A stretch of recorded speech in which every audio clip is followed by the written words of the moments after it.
సిరివెన్నెల హరివెన్నెల సీతారాముని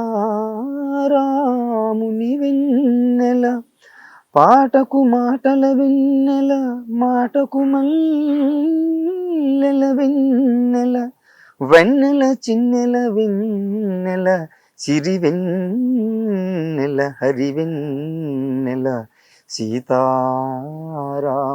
వెన్నెల.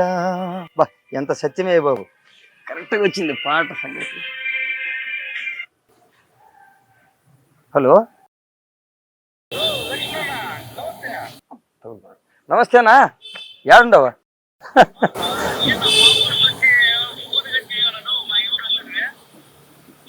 ఏడని వచ్చి మిద్ది మిద్ది మిద్ది మిద్ది కూర్చున్నా కదా నేను.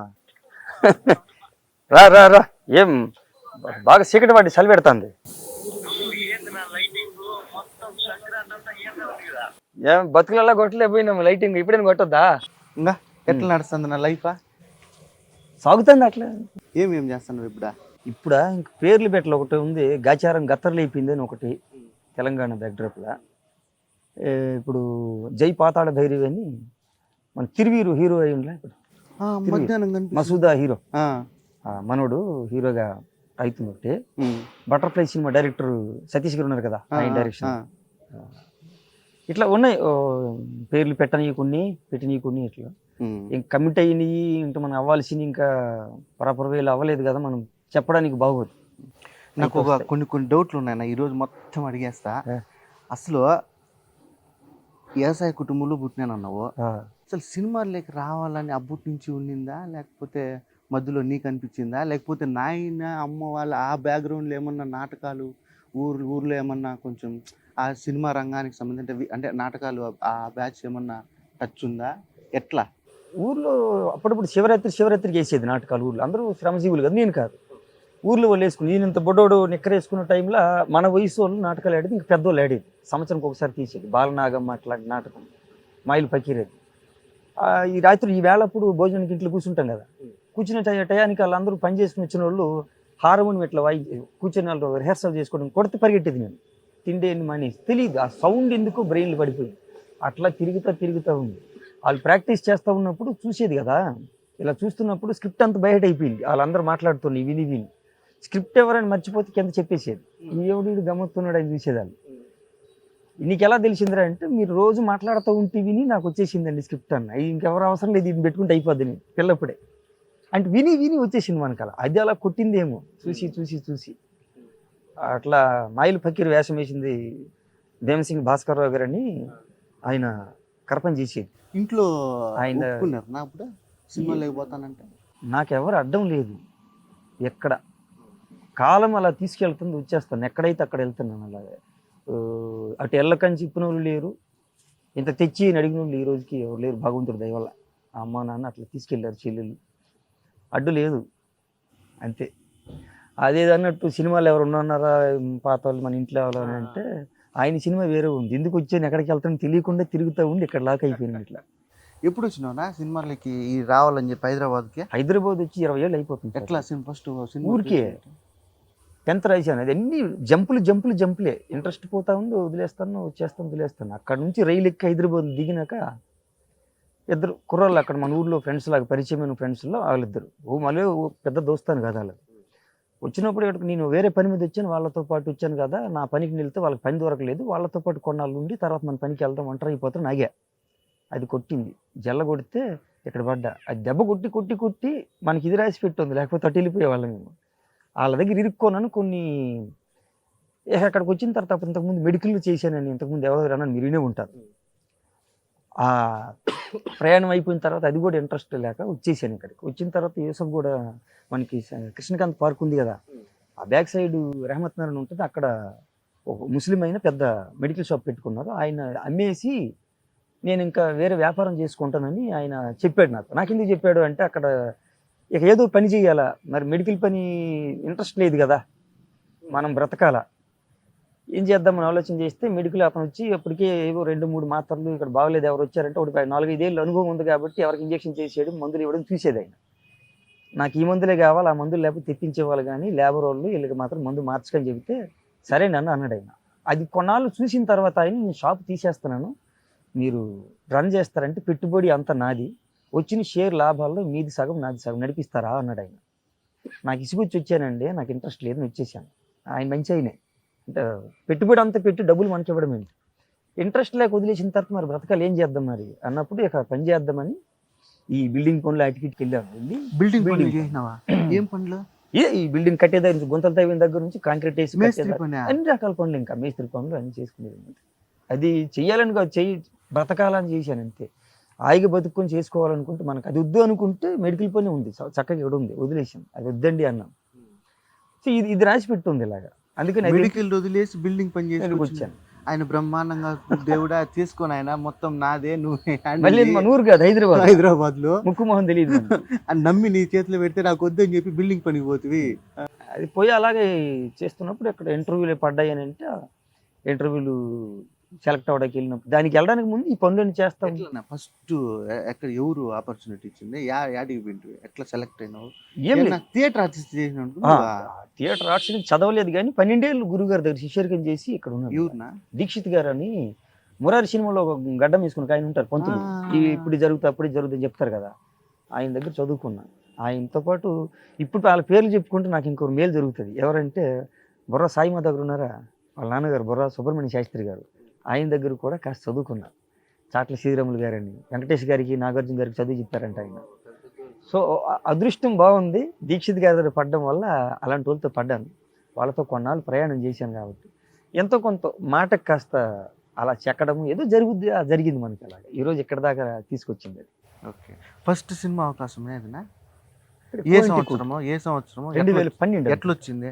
కొన్ని ఏమైనా ఈజీగా వచ్చిందా, మామూలుగా రికమెండేషన్ ద్వారా వచ్చిందా? ఏం లేదు, లేకపోతే ఆడిషన్ చేసినావా? ఆడిషన్లు ఎలాంటి ప్రాబ్లమ్స్ ఫేస్ చేసినావు? అంటే అంత ఈజీ కాదు కదా. ఇక్కడ మామూలు ప్రయత్నాలు తిరుగుళ్ళు జరుగుతున్నప్పుడు మురళి అన్నని దీక్షిత్ గారి శిష్యుడు, ఆయన కూడా తేజమూర్తిలో మురళీధర్ శర్మ, ఇప్పుడు సీరియల్ చేస్తున్నారు, రైటర్ బేసిక్గా. ఇంటర్వ్యూలో ఆడిషన్లు అవుతున్నట్టు వెళ్తా ఉన్నప్పుడు ఇక్కడ శ్రీకాకుళం యాక్సిడెంట్ లేదు జరుగుతుందంట, తమ్ముడు ఇల్లు అని 2-3 చెబితే వాళ్ళతో పాటు వెళ్ళాను, అందులో నేను ఉన్నాను. వెళితే తెలంగాణ యాక్సిడెంట్లు మనం సెలెక్ట్ అయ్యాం. అదేదో చిన్నదేదో అవుద్దాం, అది చాలా మందికి ఫైనల్ చేసి అంటే వెళ్ళిన తర్వాత ఏమడుగుతుందో తెలియదని కూర్చొని ఆలోచించే. మీరు ఇప్పుడు రాసి ఇచ్చారంటే డైలాగ్ మర్చిపోతే, ఆయన ఇచ్చిన స్క్రిప్ట్ మర్చిపోతే గోక్కోవడం జరుగుతుంది. అదే నాది నేను రాసుకొని వెళ్ళానంటే నేనేం చెప్తే అదే అక్కడ చట్టం అవుతుంది, ఆడికి తెలియదు కదా. సో మన పని మనం చేసుకుందామని రాసుకొని వెళ్ళిన తర్వాత మనం ఏం చేస్తే అదే బాగుందని. అప్రాక్సిమేట్లీ ఎన్ని ఆడిషన్లు ఇచ్చింటావునా? అంటే ఒక అందాజ్కి ఇన్ని ఆడిషన్ నీకు గుర్తుండి, గుర్తులేని వదిలేసి గుర్తుండి ఎంత అదం పక్షం వేసుకుని 100 పైన ఉంటాయి కదా అనుకుందాం. 100 అనేది కాదు, చాలా వెళ్ళాం కానీ అనుకుందాం ఒక సెంచరీ. అందులో నీకు బాగా గుర్తుండేటివి మెమరబుల్ ఒకటి ఏమి గుర్తులేదు సార్, ఎందుకంటే మీ దగ్గరికి వచ్చినంటే అక్కడ కూర్చొని ఆడిషన్ అన్నారంటే కూర్చొని ఆలోచిస్తే అక్కడ ఏది అనిపిస్తే అది రాసుకోవడం, బ్రెయిన్లో తీసుకుని వెళ్ళడం, చేయడం, వచ్చేయడం అయిపోయింది. అది రెండో చోట బాధ కలిగించింది ఏమన్నా ఉందా? ఒకటి రాసుకున్నది శ్రీకాకుళం తెలంగాణ అనేది ఒకటి చిన్నది, అక్కడికి వెళ్తే చేస్తే 3 యాసలు వస్తాయి కదా. ఒకసారి శ్రీకాకుళం అడుగుతారు, ఒక చోట తెలంగాణ అడుగుతారు, ఒక చోట న్యూట్రల్ లాంగ్వేజ్ అని అడుగుతున్నారు. ఎవరు ఏదో అడుగుతున్నారు అదే వచ్చి మీది రాదేమనుకుంటారు, ఏదో పెద్ద తెలిసిన వాటిలాగా బిల్డప్ ఇచ్చేయచ్చు కదా, ఏదో మాయ చేయొచ్చు, నువ్వు మామూలుగా అనుకుని మాయ చేస్తావు. రాసుకున్నాను. అలాగా రాసుకున్న దాంట్లో గుడితనం ఉన్న అతను గుడి దగ్గరికి వచ్చి అడుక్కుంటా ఉన్నాడు, అది గుడ్డోడు కాదు, లాస్ట్ తేలదా స్కిట్ చిన్నది రాసుకొని వెళ్ళి చేసింది. అది ఎక్కువ సక్సెస్ అయ్యింది, అంటే ఎక్కువ ఎలర్ట్ విన్నారు. 3 కనబడుతున్నాయి కదా, వేరియేషన్ టకటకటక వస్తున్నాయి, చిన్న చిత్కాలు. అది రిపీట్ అయ్యింది ఎక్కువ, మిగతావన్నీ ఎక్కడిదక్కడ వదిలేసా. అట్లా వెళ్ళిపోతా వచ్చింది, లాస్ట్కి ఇలా తగిలింది. అది మాయా మాయా మాయ అని ఏదో చేశా, ఈ కోటికి ఏదో లవ్ ఫెయిల్ అయినలాగా. మాయ అనే పేరు గుర్తుంది, అంతా మాయలో మాయ కలిసిపోయింది అది. సో దానికి వాళ్ళు కనెక్ట్ అయిపోయారు, ఎవడో కొత్తగా గమ్మత్తున్నాడు అని లోపలికి వెళ్ళి మాట్లాడుతుంటే గమ్మత్తున్నాడు, ఇంట్రెస్టింగ్ అని సౌండ్లు మాత్రం బ్రెయిన్ చెవికి ఉండిపోయినాయి. ఇంట్లో ఏం చెప్పను అప్పట్లో ఏమన్నా లవ్లా లవ్ అనేది కాదు కానీ చెప్పండి చేసుకుందాం అట్లేం లేదు. నాకు అసలు ఎక్కడ నాకు అడ్డు లేదు, భయం లేదు అనుకున్నాను. మనకి ఇదేముంటుంది, ఎవరిని తిట్టి దోసుకెళ్ళిపోతామంటే భయపడాలేమో. ఇప్పుడు దాకా అది అలాంటిది దేవుడు లేదు. మనకి ప్రేమించాలని కోరుకుంటుంది సోదరా, అది అబద్ధమేం కాదు. ఎందుకంటే వయసు మార్పు జరుగుతున్నప్పుడు కొన్ని వస్తుంటాయి కదా. ఈ రోజు ఉన్నది మీరు కొంచెం వయసు అయిన తర్వాత మన ఇంట్లో పిల్లడే, మన కడుపుని పుట్టినాడు ఎవడ ఉన్నాడంటే ప్రేమలు దాములు అంటే చిరాకు పడతాం. మరి అట్నుంచి ఏమన్నా ఉన్నాయా? ఉంటాయి, సహజంగా ఉంటాయి. మనకున్న లోపల ఉన్నట్టు కోరికలు ఉండి చూసి బాగున్నారు ఈవిడ చేసుకుందాం పెళ్ళి, లేకపోతే ఈ పిల్లని ప్రేమిస్తే బాగుండేది ఏమో, ఎట్లాంటి ఊహలు ఉంటాయి కదా. నాకు చిన్నప్పటి నుంచి ఫ్యాంటసీలు ఎక్కువ. శ్వేత సుందరిని తెచ్చుకుందామని కోరుకుంటేది. దేవుడా. పెట్టుకొని శ్వేత సుందరి ఉమ్. రాసి పెట్టుకో, శ్వేత సుందరి అంటే అన్న గర్ల్ ఫ్రెండ్. మనకి అవధులు లేకుండా వెళ్ళిపోయి ప్రేమ అనే దానికి అవధి లేదు. ఇంక ప్రాణం పోయేదాకా చేసుకుంటే వెళ్ళేది ప్రేమ. నేను ఫిక్స్ అయిపోయినాను. సో ప్రేమకి ఎల్లలు అవధులు లేకుండా ఏం చేద్దాం మనం ఆలోచన చేస్తే ఏం ఊహల్లో తేలిపోతే అక్కడికి వెళ్ళిపోయి అక్కడ ఆగింది బ్రెయిన్. ఎక్కడో అయ్యమ్మ మనం ఎక్కడ ఇయ్యం, ఏ దేశం ఏవనుకో ఊరికే కోరికలు. అట్లా మనకి ఎలాగ ఊహలు ప్రయాణం చేస్తున్నాయో ఎదుటి మనిషికి మనము నచ్చుతాం, కొందరికి నచ్చం. ఆ నచ్చిన వాళ్ళు చాలా మందికి నచ్చి ఉంటాం, అందిపుచ్చుకోలేం కదా అన్ని. ఇదంతా పక్కన పెడితే అన్న నువ్వు పద్యాలు మాత్రం భలే పాడతావునా. విన్నా దేవుడు బయట ఇచ్చిన వరం. ఏడ, ఒప్పుడుగా నేను ఫోన్ చేసినప్పుడు అదే పాడతానని చెప్పినావు. ఓ పద్యం ఏమన్నా పాడొచ్చు కదా. రజ్యమందం సోదరా, ఇది మా గురువు గారు డైరెక్షన్లో అంట. నేను అప్పటికి ఇది రాలేదు. ఆ. నేను వచ్చినట్టు కదా నాటకం అయిపోయింది. తర్వాత నేను విన్నది భూయో భూయో నమామ్యహం అని టైటిల్ పెట్టి చేశారు గురువుగారు, దీక్షిత్ గారే. బుర్ర సుబ్రహ్మణ్య శాస్త్రి గారు, దుగ్గిరేల సోమేశ్వరరావు మాస్టారు, ఈ అంత పెద్దవాళ్ళంతా కూర్చుని ఆ నాటకం తయారైనప్పుడు పద్యం కంపోజింగ్లు వాటిలో కూర్చుని తయారు చేసిన పద్యాలు ఇది ఒక పద్యం రాములు వారి మీద. గమ్మత్తని పద్యం సోదరు అంటే ఎంతవరకు అనగలుగుతాము కానీ కంప్లీట్ సత్యం అంటే మన కళ్ళ ముందు కనబడుతుంది, అది నిజమే కదా జరిగిందని. ఇప్పుడు కుంటుపడ్డది కానీ మనం అడ్డదిడ్డం ఏదో అంటే అలవాటు ఆచారం తప్పిపోయిందా చనిపోతాయి. అట్లా అది మనం క్లియర్గా ఒకసారి గుర్తు చేస్తా పద్యం. ప్రతి పల్లెలో రామపటము దీపెపు సిమ్మె ఒక్క మందిరమైన ఉండి తీరు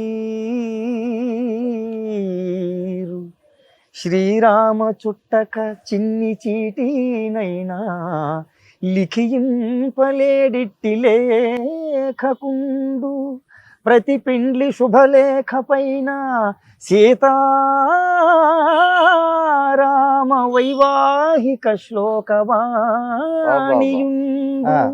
పాపవనుచు జాలిదోప ఎవ్వరికైనా రామ రామ అనుట లాంఛనంబు పామరులు వేద విధులైన పండితులును భారతావని గల ముక్త భక్త కోటి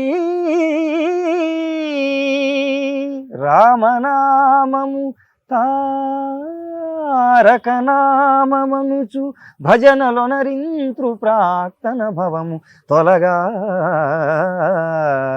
ఆ ఆ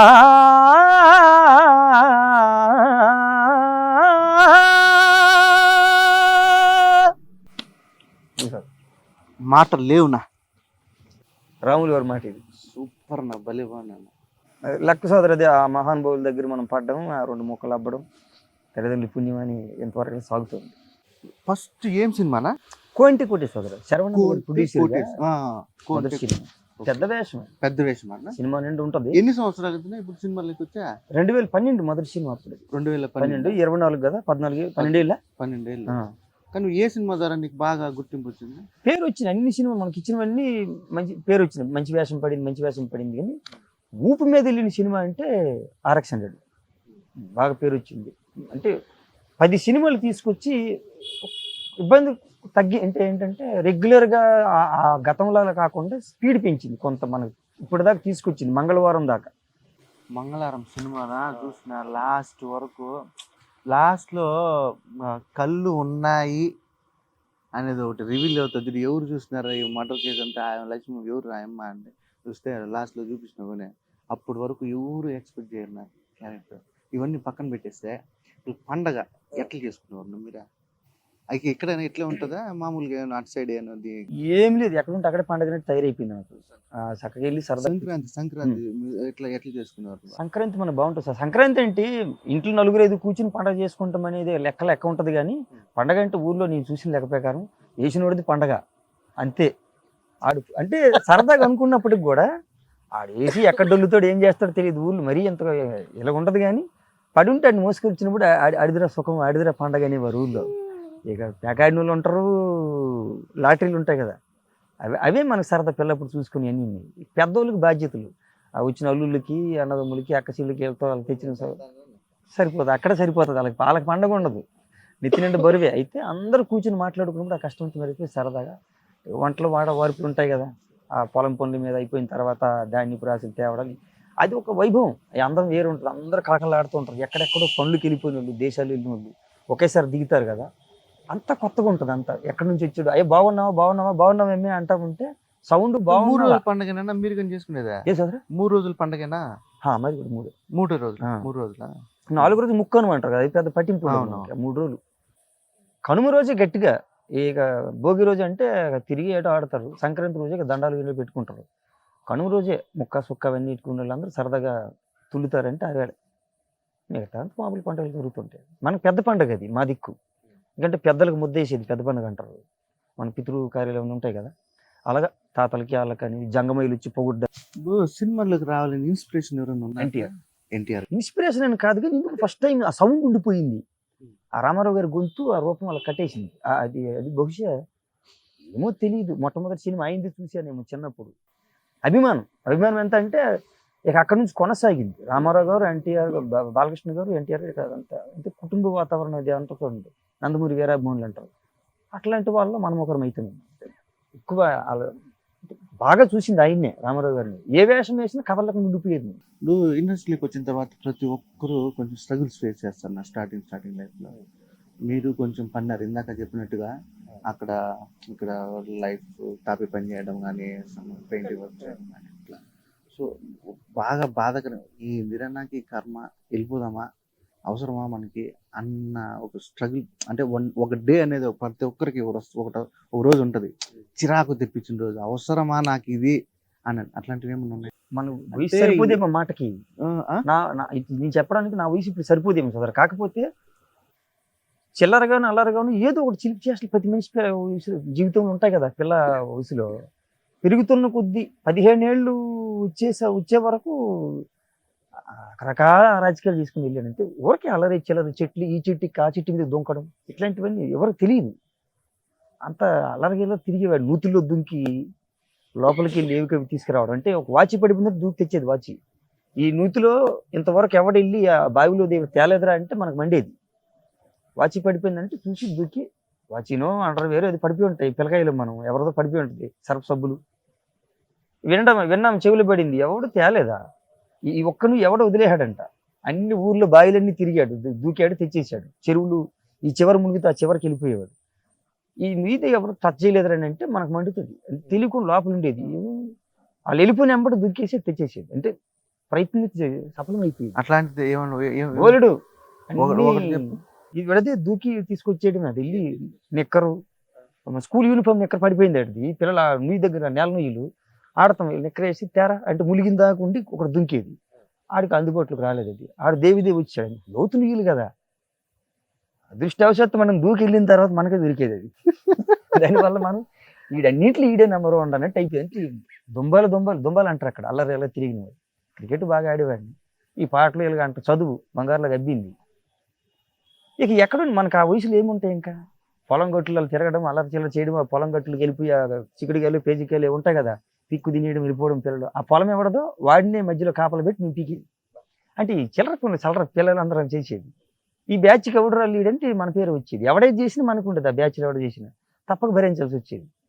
ఇంటికి వస్తే తంతారు, ఏమి పట్టుకొస్తే అమ్మ వాయించేస్తుంది. నాన్నంటే చింతబరికి తీసుకుని చింత కొడేస్తాడు.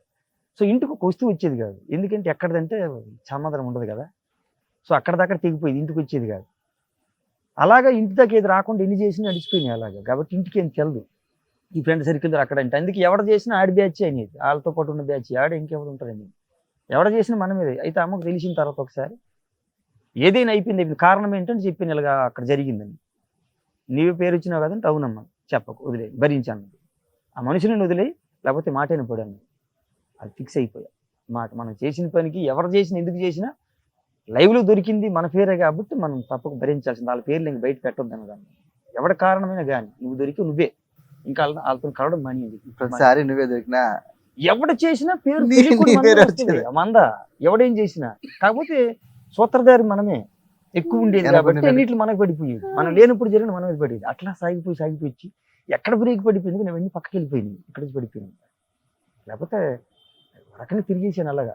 అయితే ఎవరికి ఇబ్బంది పడలేదు దేవుడి దయ వల్ల. సరదా చిన్న అక్కడికక్కడ ఇబ్బంది. ఆ క్షణం పడిపోతే చిరాకు పడతాం. ఇప్పుడు పగిలిపోతే ఒక నెల 10 రోజులు పోయిన తర్వాత అక్కడ పడిపోయిందని నవ్వులాట ఉంటుంది. అంటే ఇది ఈ రోజు కష్టం ఇంకో రోజుకి నవ్వు తిప్పిస్తుంది కదా, అట్లా అయిపోయింది ఇప్పుడు అది. చిన్నప్పుడు చేసినవన్నీ అలరకుండే, అయితే మనకి ఎవడేమనేది కాదు, చదువుతాం, పాడతాం, ఆడతాం, గౌరవంగా ఉండింది. ఎందుకంటే అమ్మ వాళ్ళ పేరు మంచిగా ఉండింది కాబట్టి, అక్కడ గొడవ గోల లేదు కాబట్టి వాళ్ళ కీర్తి మనకు కాపాడేసింది. దాంతో చదువు అని ఏదో అట్లా ఇక్కడికి వచ్చిన తర్వాత వాడి తాలూకుది. చాలా క్యారెక్టర్లు మనకి ఓకే అయ్యి మిస్ అయిపోయిన వద్దులే అని స్కిప్ చేసి ఉంటారు కొంతమంది క్యారెక్టర్ వేరే వాళ్ళకి వెళ్ళిపోయినంట. అట్లాంటి సందర్భాలు ఏమన్నా బాధపడ్డ రోజులు ఉన్నాయా? అట్లాంటి క్యారెక్టర్ మొదట్లో మిస్ అయిన క్యారెక్టర్ మొదట్లో అనిపించేది సినిమా చేస్తే బాగుండు, జారిపోయింది అని. దీనికన్నా ముందు సినిమాలు వచ్చేస్తా ఉంటాయి, వారం వారం రిలీజ్ అవుతాయి కదా, చూసి నీకు వచ్చి బాధపడిపోయేవాడిని. మిస్ అయింది ఇదే? కారణాలు మనకు సరిగ్గా తెలియని చోట చాలా మిస్ అయిపోయినాయి. అలాగా కొమ్మరి 24 సెలెక్ట్ అన్నారు, అది మిస్ అయిపోయింది. అప్పుడు వన్ సినిమా కొంచెం రిజల్ట్ తేడా కొట్టేసరికి అది లేట్ అయింది. ఈ లేట్ అయినప్పుడు మళ్ళీ మనకు ఉంది అని చెప్తే మళ్ళీ కలవండి. అంటే ఇప్పుడు అది మాట ఇచ్చారు, మనం మాట చెప్పేశారు అన్నప్పుడు మనం వేషం ఉందని చెప్తే మనం పిలుస్తారు. ఇంకా మళ్ళీ వెళ్ళి అస్తమానం వీళ్ళు ఇబ్బంది పెట్టడం అనుకుని మనం కలవడం మానేసాం 2 సార్లు వెళ్ళి. ఈ లోపల అది అయిపోయింది. సినిమా కొంచెం తేడా కొట్టేసరికి టీం మారింది, మనకి ఇన్ఫర్మేషన్ అందలేదు, కొత్త వాళ్ళు ఇచ్చారు, యాక్టర్లు కూడా సెటప్ చేయింది. అలాగా జారిపోయినాయి. రంగస్థలం అనుకున్నది చిన్నదేదో దొరికింది ఆ క్షణంకి మనం అందుబాటులో. ఇట్లా మంచి మంచి జారిపోయినాయి. బాలకృష్ణ గారిది అఖండ, చిరంజీవి గారి ఆచార్య, వెళ్ళిపోయినాయి మంచి మంచి. ఆచార్య మిస్ అయ్యాను. అడిగారు 2 సార్లు అడిగారు పాపం వాళ్ళు కూడా. కొడెట్టు గారు, ఆయన మర్చిపోయినండి పేరు, ఆయన కూడా పిలిచి అడిగారు, ఇలా ఉంది లక్ష్మీ గారు మరి అంటే, సార్ ఇలా వేరే దగ్గర ఉన్నానండి అన్న. సర్లే నన్ను వస్తుంది ఒక రోజు, పిలిపి వచ్చింది కదా అని ఆ ఎంకరేజ్గా ఒక మాట అన్నారు. సర్లే వస్తుంది చేద్దువులేండి. అట్లా వెళ్ళిపోతుంది. గోల్డ్ పోయినాయి సదరు అంటే వదిలేసాను, అది గుర్తుంటే బాధేస్తుంటుంది. మనకు ప్రాప్తం లేనిది ఎప్పుడు మన దగ్గర రాదు అని ఫిక్స్ అయిపోయింది. ఒకవేళ వచ్చిన తన్నేస్తుంది, మనకు ఉంచదు అక్కడ ఆ క్షణం కనిపిస్తుంది. పాలిటిక్స్ బాగుంటాయి అంటారు, నిజమేనా? ఎక్కడ ఉంటుంది సోదరు, ఇంట్లో ఉన్నది. ఇంట్లో అది ఖచ్చితంగా ఉంటుంది. ఉండదు అనే మాట అయితే నేను ఒప్పుకోను, అది నా వరకునే. అది ఉండకపోతే సమాజం ఎట్లా ఉంటుంది, అంత మాయే కదా. అయితే ఎవడి పరిధిలో అడుకుంటుంది. ఇప్పుడు నేను ఒకటి మీద ప్లే చేస్తే నా మీద ప్లే చేసి కూడా ఇంకోటి వస్తాడు. అవును. అది నేను గమనిస్తే నేను ఇక్కడ పెట్టిన దాని వల్ల నాకు ఇది పెట్టాడేమని మనకు తెలుస్తుంది. కర్మ సిద్ధాంతం అంటాం కదా, వాడికి బాధ వచ్చింది ఇవాళ మన వల్ల అంటే, అలాంటి బాధ మనకు రావడానికి టైం పడుతుంది ఎవడ కొట్టేదాకా. అప్పటికి జరిగిపోయి చాలా రోజులు అవుతుంది, మనకు గుర్తుండదు దానివల్ల ఇది వచ్చిందని. సో దాన్ని నమ్ముతాం పక్కన పెడితే అలాంటివి ఉంటే, మనకు తగిలినోడికి కుట్టినోడికి ఇంకోటి కొడతాడు, డాడీని కుట్టండి ఇంకోటి తలందని ఎవడు ఉంటే కాడిందని ఉంటాడు కదా, ఇంకొకటి అట్లా ఉంటాడు అన్నది అది సహజమే. అందుకని పట్టించుకోండి. మన వాళ్ళు ఎవరికి తగులుతుందా బాధపడుతుంది అనేది ఒక ఆలోచన వస్తే రావచ్చు, దాని గురించి ఆలోచిస్తానేమో కానీ మీతో బుర్రకు లేచిపోతుంది. వదిలేద్దాం, వెళ్ళిపోతాను. కాస్టింగ్ కోచ్ నేను ఆడపిల్లని కాదు కదా. అంటే నువ్వు విని సందర్భాలు ఏం అంటారు ఇప్పుడు, మనకి నచ్చితే మంచోళ్ళు అంటాం, నచ్చకపోతే చెడ్డోళ్ళు అంటాం. అది ఆడైనా మగైనా అది సహజం. సో మన ఇంట్లో ఉన్న తప్పుని మనం ఎలాగో బయట పెట్టాం. అది మరి నచ్చినప్పుడు చేస్తున్నప్పుడు, ఇప్పుడు మగాళ్ళు మనకు ఒక రకమైన బాధ ఉంటే తప్పించారు అనేది అనుకున్నాం. అంటే ఈ మధ్య నేను ఏంటంటే మగవాళ్ళకి కానీ కాస్టింగ్ కోచ్ ఎదురవుతుందని, మన వరకు కాదు మామూలుగా బయట ఇండస్ట్రీ వాళ్ళకి సోదర ఉంటుంది, కాదని అన్ను, లేదని చెప్పను. ఎందుకంటే రోడ్డు మీద వెళ్తున్నప్పుడు నేను జనంలో నిలబెడితే ఒక ఆయన వచ్చి నా మీద చేసాడు అనుకుందాం, దాన్ని ఎక్కువ చనాలి. నేను 20-30 మంది ఉన్నారు, వచ్చి ఎక్కడి నుంచి చేయలేస్తున్నాడు ఆయన, గుండె తడది పరిగెట్టా. దాన్ని ఏమంటాం మనం అంటే, అవకాశం ఎవరికి ఎక్కడ ఏది ఊపిస్తారు ఊపిన. అయితే కనీసం మందు అలవాటు లేని వాళ్ళు ఉన్నారు చిత్ర పరిశ్రమ, సిగరెట్, చుట్టా బీడి. నేను అలా నిలబడిపోయా. ఏంటారు ఎలాంటి అంటే, సినిమా అంటే అలా ఉంది అనేది జనంకి ఒక నానుడి. అంటే నాటకాలు, సినిమాలు ఎక్కువ అక్కడ అలవాట్లు ఉంటాయి. అసలు ఏమి లేని ఉన్నారు. బయట ఎన్ని జరుగుతున్నాయి, బయటికి రాదు. ఇది మనం మీడియాకు అందుబాటులో ఉంటారు కాబట్టి అది ఎక్కువ లైవ్లో ఉంటుంది. బొమ్మ తెల్లది కనబడుతుంది, పత్రికల్లో ఉంటుంది. దానివల్ల చెడ్డ పేరు ఎక్కువ ఉంది. కానీ ఇప్పుడు కథ ఒకటి వచ్చిందని అంటే, సినిమా బయట జరిగిందాన్ని బేస్ చేసి కదా రాస్తారు ఎక్కువ కథలు. ఫ్యాంటసీలు ఏంటి రాయగలుగుతాం మనం? దాన్ని ఏదో జోడించి కల్పించి ఏదో రాస్తా ఉంటారు, చేస్తూ ఉంటారు. కొత్తగా మనిషి అంత సృష్టించగలుగుతాడు సోదర. ఉన్నదాన్ని రీక్రియేట్ చేస్తాడు, అయిపోయిన దాన్ని మళ్ళీ ఏమి బయటికి తీసుకొస్తాడు. సో అక్కడేవో జరుగుతున్నాయి అనేసి అంటే, మనకి ఎక్కడేవి జరగట్లేదు, ఏ ఉద్యోగాలు జరగట్లేదు, ఏ ఇళ్లలో జరగట్లేదు, ఏ పక్కడ జరగట్లేదు మాట అంటే అందరికి ఉలిక్కి పడతాం. అంటే ఒకదాని మీద పూర్తి స్థాయిలో తోసేయకూడదు, వ్యవస్థ అంతా ఒకటి కాదు. అందులో మహానుభులు ఉన్నారంటే, ఉదాహరణకు నేను చూసిన మనుషులు టక్కన గుర్తుకొచ్చింది ఈశ్వర్ రెడ్డి గారిని, డైరెక్టర్ గారు అయిన ఈబీబీ సత్యనారాయణ గారు తీశారంట. ఆయన ముందే తాగాడు. ఆయన నేను షాక్, అక్కడ కూర్చుంటే తెచ్చి మీరు వేసుకోండి అన్నాడు అక్కడ కూర్చున్న వాళ్ళందరికీ. సోడా తాగరైనా, అది ఆశ్చర్యం. అంటే మరి ఇలాంటి వాళ్ళు కూడా ఉన్నారు ఈ జనరేషన్లో. అంటే మనం చూస్తున్నామంటే ఉంది. మంచి చెడ్డ ఎక్కడ ఉంటుంది, ప్రత్యేకించి దీన్ని తోసేస్తూ ఉంటారు కదా, భయపడుతుంటారు జనం బయటకు వస్తే. సినిమా వల్ల ఎవరు నాయన వీళ్ళకి ఎన్ని ఉంటాయి ఏమి రాని. కానీ ఎవరికి ఎన్ని ఉంటాయి అవన్నీ బయటపడాల్సిందే, బయటపడుతుంటే వచ్చింది వస్తుంటాయి, వీడిదైనా ఆడిదైనా. ఊరకే మనం దంచుకుని వెళ్ళి కంపు చేసేసుకుంటాం అనిపిస్తూ ఉంటుంది. సరే, RX-100 ఎట్లా వచ్చింది ఛాన్స్, ఫస్ట్ ఛాన్స్? అది వంగవీటి షూట్ జరుగుతున్నప్పుడు ఆయన అసోసియేట్గా చేస్తున్నారు ఆర్జీవి గారి దగ్గర, అజయ్ భూపతి గారు. అక్కడ హీరో మన సందీప్ గారిది పుట్టినరోజు అయితే మామూలు మాట్లాడుతుంటే ఒక పద్యం మీద చదివితే అది విన్నారు ఆయన, మన అజయ్ భూపతి అన్నప్పుడు. పని చేస్తాను కానీ పద్యం విని ఇది గమ్మత్తుగా ఉందని ఆయనకి ఎక్కడో బ్రెయిన్ పడ్డది. అక్కడే విన్నారు. క్యాంప్ చేసి రోహిత్ ఫెనిమత్స్ అని ఇద్దరు ఉంటారు చేసి అన్నారు. వాళ్ళు స్టోరీ డిస్కషన్ నిరుద్యోగ నటులను వెబ్ సిరీస్లు చేశారు. వాళ్ళతో అక్కడే ముడిపడింది మనకి. ఆయన విని మనిషిని ఎక్కడో వాడదామని స్టోరీ డిస్కషన్ వెబ్ సిరీస్లో పద్యాలతో మొత్తం వాయించేశారు. శ్రీనదుని నాటకంలో ఏదో అంటే ఆయన అక్కడికి ఒక ఖడ్గం, వేరే ఖడ్గం వెళ్ళిపోతుంది, అది కులదైవం లాగా. అది తీసుకురావడానికి వెళితే అక్కడ డిండుగు భట్టు అని ఒక పండితుడు ఉంటాడు. ఆ పండితుడు ఏంటంటే అందరినీ ఓడించేస్తూ ఉంటాడు. నాకు మించినోడు లేడు అంటుంటాడు ఆయన. ఈయన వెళ్ళిన తర్వాత ఈయనకి అలాగే ఇబ్బంది పెడతాడు. రాజుగారి దర్శనం చేయించుకుండా ఆపుతూ ఉంటే ఈయన ఏదో కావ్యం రాసిన తర్వాత కావ్యం చదవని ఆయన దగ్గరికి ఒక కవికి ఇస్తే ఆయన అక్కడ పట్టుకెళ్తాడు. ఇవన్నీ తప్పులే అంటారు. ఆయన చదవకుండా ఆయన శిష్యులకి ఇస్తారు. వాళ్ళకి పాపం అర్థం అన్నట్టు ఉంటుంది, తప్పులు అని వేస్తారు. శిష్యులు అన్నారు కదా అని ఆయన కూడా అదే పట్టేసుకుంటాడు, వస్తే చూసుకుందాం అన్నట్టు. శ్రీనాథుడు సవాల్ చేస్తాడు ఆయన. అందులో తప్పు ఉందంటే తర్వాత మాట్లాడదు, నువ్వు నిరూపించి అంటాడు. అది దొరికిపోతారు. ఆయనకి కూడా వాదోపాదం జరిగిన తర్వాత ఎక్కడ నేను ఉన్నాను కవిసారభౌముడు, మళ్ళీ నువ్వు ఎందుకు ఎందుకు ఎక్కడ నువ్వు వెళ్ళిపో అన్నట్టు అంటాడు. అలాగంటే ఈయన అంటాడు, నువ్వు ఓడిపోతే నాకు ఇచ్చేయాలి బిరుదులని. మరి నువ్వు ఓడిపోతే ఓడిస్తానంటే కంచు డక్క ఉంటాయి, అది పగలగొట్టేసి కవిసారభౌముడి బిరుదు నీకు ఇచ్చేస్తానంటాడు ఆయన. అప్పుడంటే అంటాడు, నువ్వు కవివి కదా, తెలుగులో రాశాను అంటావు కదా, ఎలా రాస్తావు, నీ శైలి ఏంటి, నువ్వు ఎలా రాసావంటే నువ్వు ఎలా చెబుతావు అని అడుగుతాడు ఆయన. అడిగితేనంటాడు, ఎలా చెబుతానంటే కవిత్వం అని చెప్తాడు ఆయన.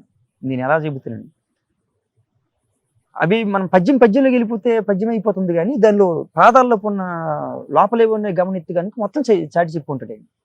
మనకి ఇక్కడ తెలంగాణలో వేములవాడ భీమనకే ఉంటారు, ఆయన పేరుతో మొదలెడతాడు. వచింతు వేములవాడ భీమన భంగి ఉద్దండలీలనొక్కొక్క మాటు, భాషింతు నన్నయ భట్టు మార్గంబున ఉభయ వాక్ప్రౌఢి నొక్కొక్క మాటు, వాకృత్తు తికయజ్వ ప్రకారము రసాభ్యుచిత బంధముగా నొక్కొక్క మాటు, పరిఢవింతు ప్రబంధ పరమేశ్వరుని ఠేవా సూక్తి వైచిత్రి నొక్కొక్క మాటు.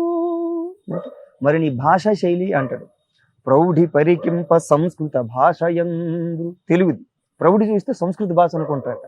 పలుకు నుడికారమున ఆంధ్ర భాషయందు, నా పలుకు నుడికారం చూస్తే ఆంధ్ర భాష తెలుగు భాష అంటారు. ఎవరేమన్నా నంద్రు నాకేమి కొరత, నా కవిత్వంబు నిజము కర్ణాట భాష అంటే అని మండుతుంది. ఓహో గొప్పడివే నువ్వు, ఈరోజు కన్నడ దేశంలో వెళ్ళాడు కదా, కర్ణాటక వచ్చా కాబట్టి నా భాష కన్నడ భాష అంటాం, రేపు గౌడ దేశంలో గౌడ భాష అంటే కవి బాగా నోరు తిప్పుతున్నావంటే ఈయన బయట మాట్లాడకుండా నా కవిత్వంబు నిజము కర్ణాట భాష అంటాడు. మళ్ళీ అదే మాట అంటాడు, మండుద్ది ఆయనకి. లోపల ఉన్నది తెలియదు ఏమి మర్మం పెట్టాడని. ఈ లోపల అక్కడ మంత్రి గారు లేచి పదే నా భాష కర్ణాట భాష అంటున్నారా, మాటలకు ఔచిత్యం ఏంటి శ్రీనాథ అని ఆయన అడిగితే, సభాపతులు వారు మన్నించాలి, కర్ణాట భాష అంటే వారు అనుకుంటుంటుగా కన్నడ భాష కాదు, కర్ణ అంటే చెవి, అట అంటే ఇంపైంది, చెవులకి ఇంపైన భాష. నా కవిత్వంబు నిజము ఎలా పెడతారైనా కర్ణాట భాష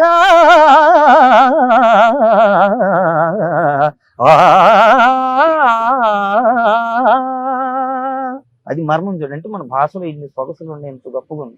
దీన్ని ఎలా మాట్లాడుతాం తెలుగులో, నా కవిత్వం ఎలా ఉంటుంది అంటే వేమన కవిలాగా ఉంటుంది, టికన్లాగా ఉంటుంది. ఎంతమంది కవులందరినీ కూర్చేసి అక్కడ పద్యం చెప్పడం అని, అటు గొప్ప గొప్ప సంపదలు మనకి దగ్గరే ఉన్నా కానీ చూడక, ఇప్పుడు మనం అంతా చూడాలంటే వేమన్న గురించి తెలుస్తుంది ఒక పద్యంలో. వేములవాడ భీమన్న అంటే ఎవరు అని తిరగేస్తే ఆయన చరిత్ర మనకు వస్తుంది.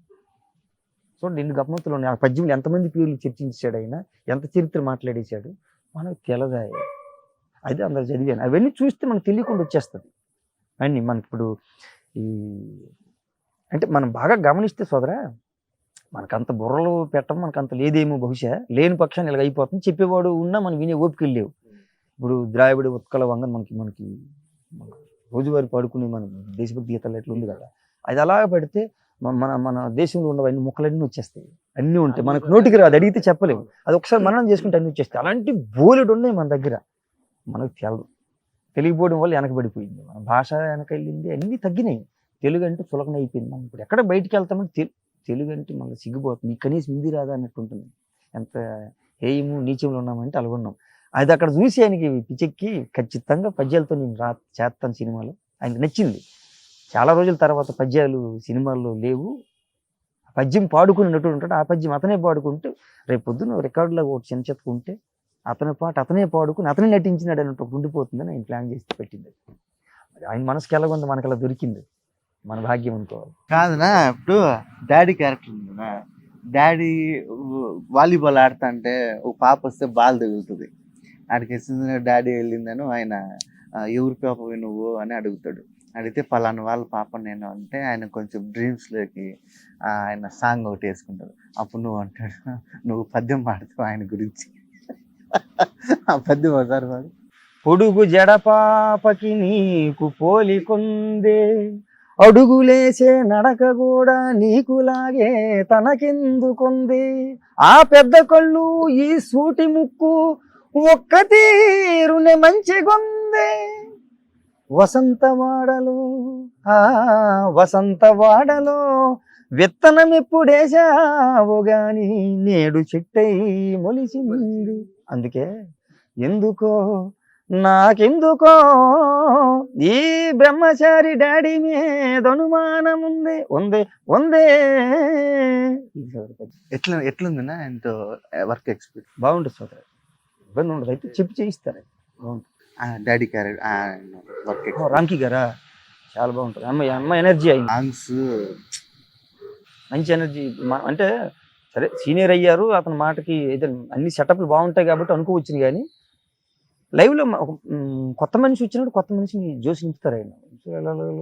ఊరకు ఉండడు ఆయన. అప్కమింగ్ కదా, మనము సీనియర్స్తో చాలా మంది సీనియర్స్తో మీరు వర్క్ చేస్తున్నారు. బాగా నేర్చుకున్న ఒక విషయాలు ఏదన్నా బయట వాళ్ళ నుంచి తీసుకున్నాము, ఎవరి నుంచి ఎలాంటివి గ్రహించారు?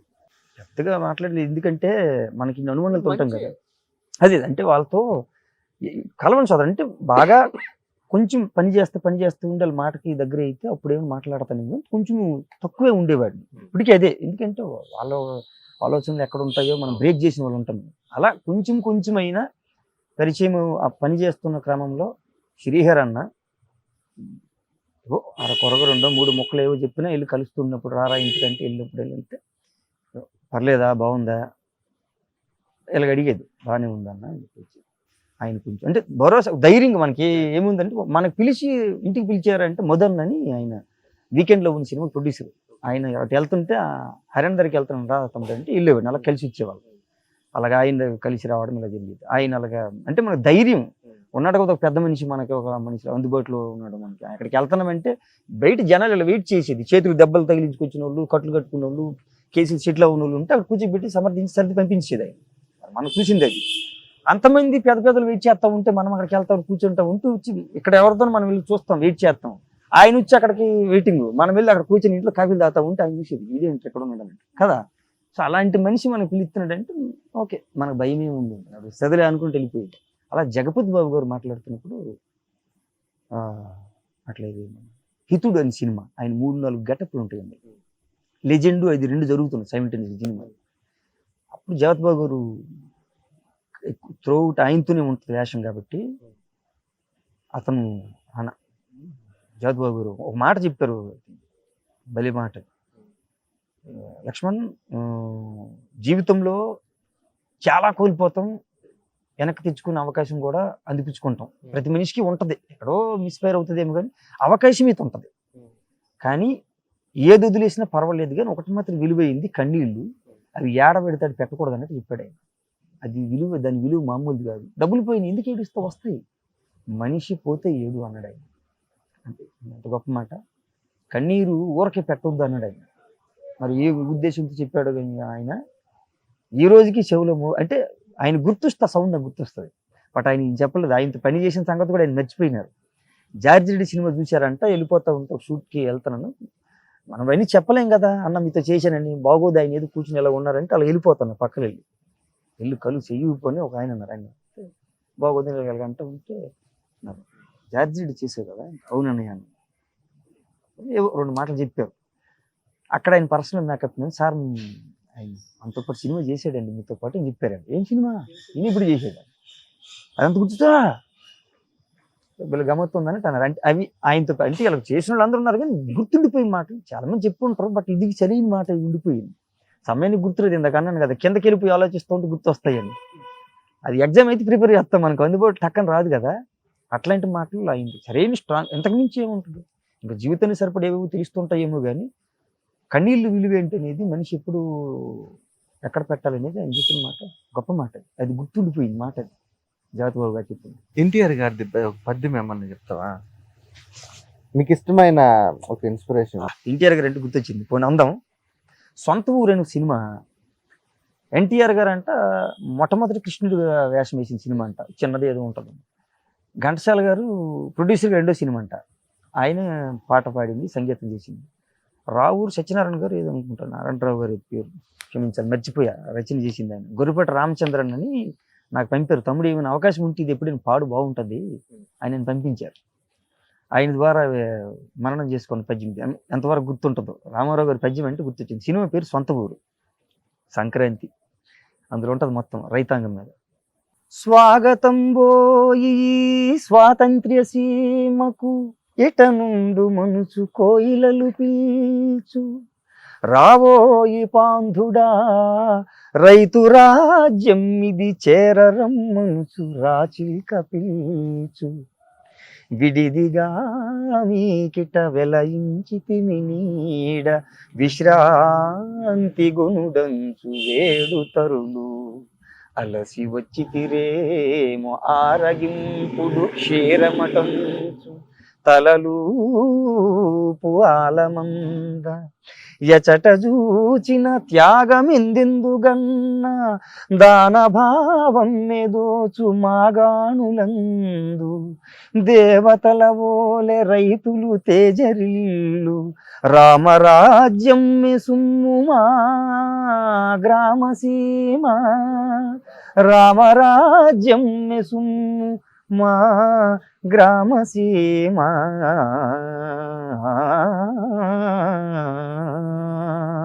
ఇది సార్ పద్యం రైతుల మీద.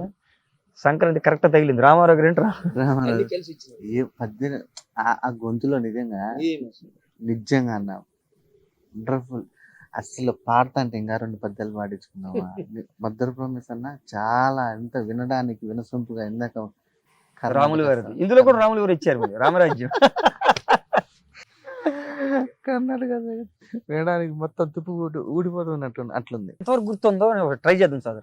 పెళ్లి పెళ్ళని నువ్వు పరుగులెట్టకురా పిచ్చనా కొడక, పెళ్లి పెళ్ళని నువ్వు తొందర పడుకురా దోలదీరిపోది ఎర్రినా కొడక, పడక సుఖం 10 నిమిషాలైన దాని పర్యవసానం జీవితాంతం సంకనాకించునురా సొచ్చునా కొడక.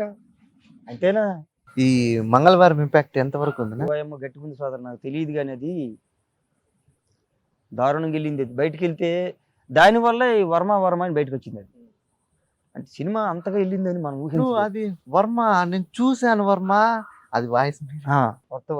మొన్న ఒక ఆయన ఎవరు ఇంటర్వ్యూలు అడిగితే ఆయన మీరే కదండి అంటే దైది వైరల్. ఒకసారి చెప్పిన డైలాగ్ వర్మ వర్త మనం చేసే పనులన్నీ వర్మ, కళ్ళు చెదిరిపోయేలా ఉంది వర్మ, మైండ్ బ్లోయింగ్, వేరే లెవెల్ వర్మ. ఆ డైలాగ్ మటు పేలిపోయింది సినిమా మొత్తానికి. ఆ వాయిస్ ఆ వర్మ అంటే అప్పుడు బాగా రెస్పాన్స్ వచ్చింది. మనకు తెలియకుండా జరిగినవన్నీ, ఊహలకు లేనివన్నీ ఇలాగే వచ్చేసారు. ఈ మంగళవారం ఎట్లాంటి ఎక్స్పీరియన్స్ ఇచ్చింది? క్యారెక్టర్ స్టార్టింగ్ నుంచి బ్లైండ్ క్యాండిడేట్ అని చెప్పి లాస్ట్ లో మిమ్మల్ని రివీల్ చేశారు. ఒక కీవర్డ్ మీరు సినిమా మొత్తానికి ఒక కీ పాయింట్ మీరే కీ. ఏం ఎట్లా మనకు కూడా తెలియదు అక్కడ వాళ్ళకి వాడతారని. చేసినప్పుడు చేశారు కానీ 3 రకాలు తీసుకున్నారు ఆయన ఆ లాస్ట్ షాట్ది. ఎక్కడ వాడతారో ఎలా వాడతారో మనకి తెలియదు, మనం అడగలేదు. థియేటర్లో చూసినప్పుడు కామనాడిని ఎలాగైతే అన్నారో, అంటే నేను చూసిన థియేటర్లో నేను ఆ సౌండ్ అనలేకపోయాను. నేను కూడా ఏంటిది ఇది తీసుకొచ్చి ఎక్కడ వేసాడు అనుకుంటే అంటే అక్కడ అరిచిన అరుపులు అక్కడ అర్థమైంది. ఇక్కడ మనమోహం కాదు, అక్కడ గుడ్డోడి మీద వేసారు కదా, గుడ్డోడా ఇదంతా ఆ సౌండ్ ప్రభావం అది మనకు అప్పుడు మనకి ఎక్కింది. ఓకే, ఏదేమైనా అంత మెరుపంతా తీసుకొచ్చి బొమ్మదంతా తీసుకొచ్చి ఆ పాత్ర మీద పడేసరికి ఆ పాత్ర పడింది మనకు కాబట్టి మనకు మేలు బాగా జరిగింది. సినిమా అంతా చూసేసిన తర్వాత లాస్ట్లో తాళం అంటే ఉంటుంది చూడు, లాస్ట్ డోర్ ఓపెన్ చేసింది, ఇదేరా మెయిన్ ఇంపార్టెంట్, ఇది అంతటికీ ఎవరు కారణం అంటే ఒక తెలిసిపోతుంది కదా. అదంతా కేవలం మీరు లాస్ట్ కీవర్డ్, ఆ సినిమా మొత్తానికి వదిలేశారు అనమాట, రివీల్ చేశారు సినిమాని. అది లాస్ట్లో అబ్బాయి దగ్గర చంపేటప్పుడు ఎవరు చూపించారని చెప్తే చాలా బాగా డిజైన్ చేశారు. మన టైం బాగుంది అనుకోవాలి. సస్పెన్స్ ఒకదానికొకటి లింక్ అంత నైట్ ఎక్కువ చేసినట్టు. నైట్ అంటే సినిమా ఎక్కువ మనకు కనబడుతుంది కదా సోదరా, జరిగే పని అంతా రాత్రి కదా. అసలు ఆ పని అనేది రాత్రి పని, ఇల్లీగలని అయితే ఇబ్బంది ఉండదు సోదరా. అంటే మెమరబుల్ మూమెంట్ ఏమన్నా ఉన్నాయన్నా? ఎప్పుడు మెమరీ అది మనకు. అక్కడ ఈ ఎండలు అంటే ఆర్టిస్టులతో ఆ లొకేషన్స్ కానీ ఏదైనా ఇబ్బంది పడిన సంఘటన, ఆర్టిస్టులతో దేవుడి దేవుళ్ళు అక్కడ లొకేషన్ లో ఇబ్బంది పడిన పట్టు అంటే నైట్ టైం వర్క్ చేస్తున్నారు కదా, కొంచెం ఒకటి దోమలతో ఒకటి ఇబ్బంది అయితే పెద్దగా ఏం లేదు.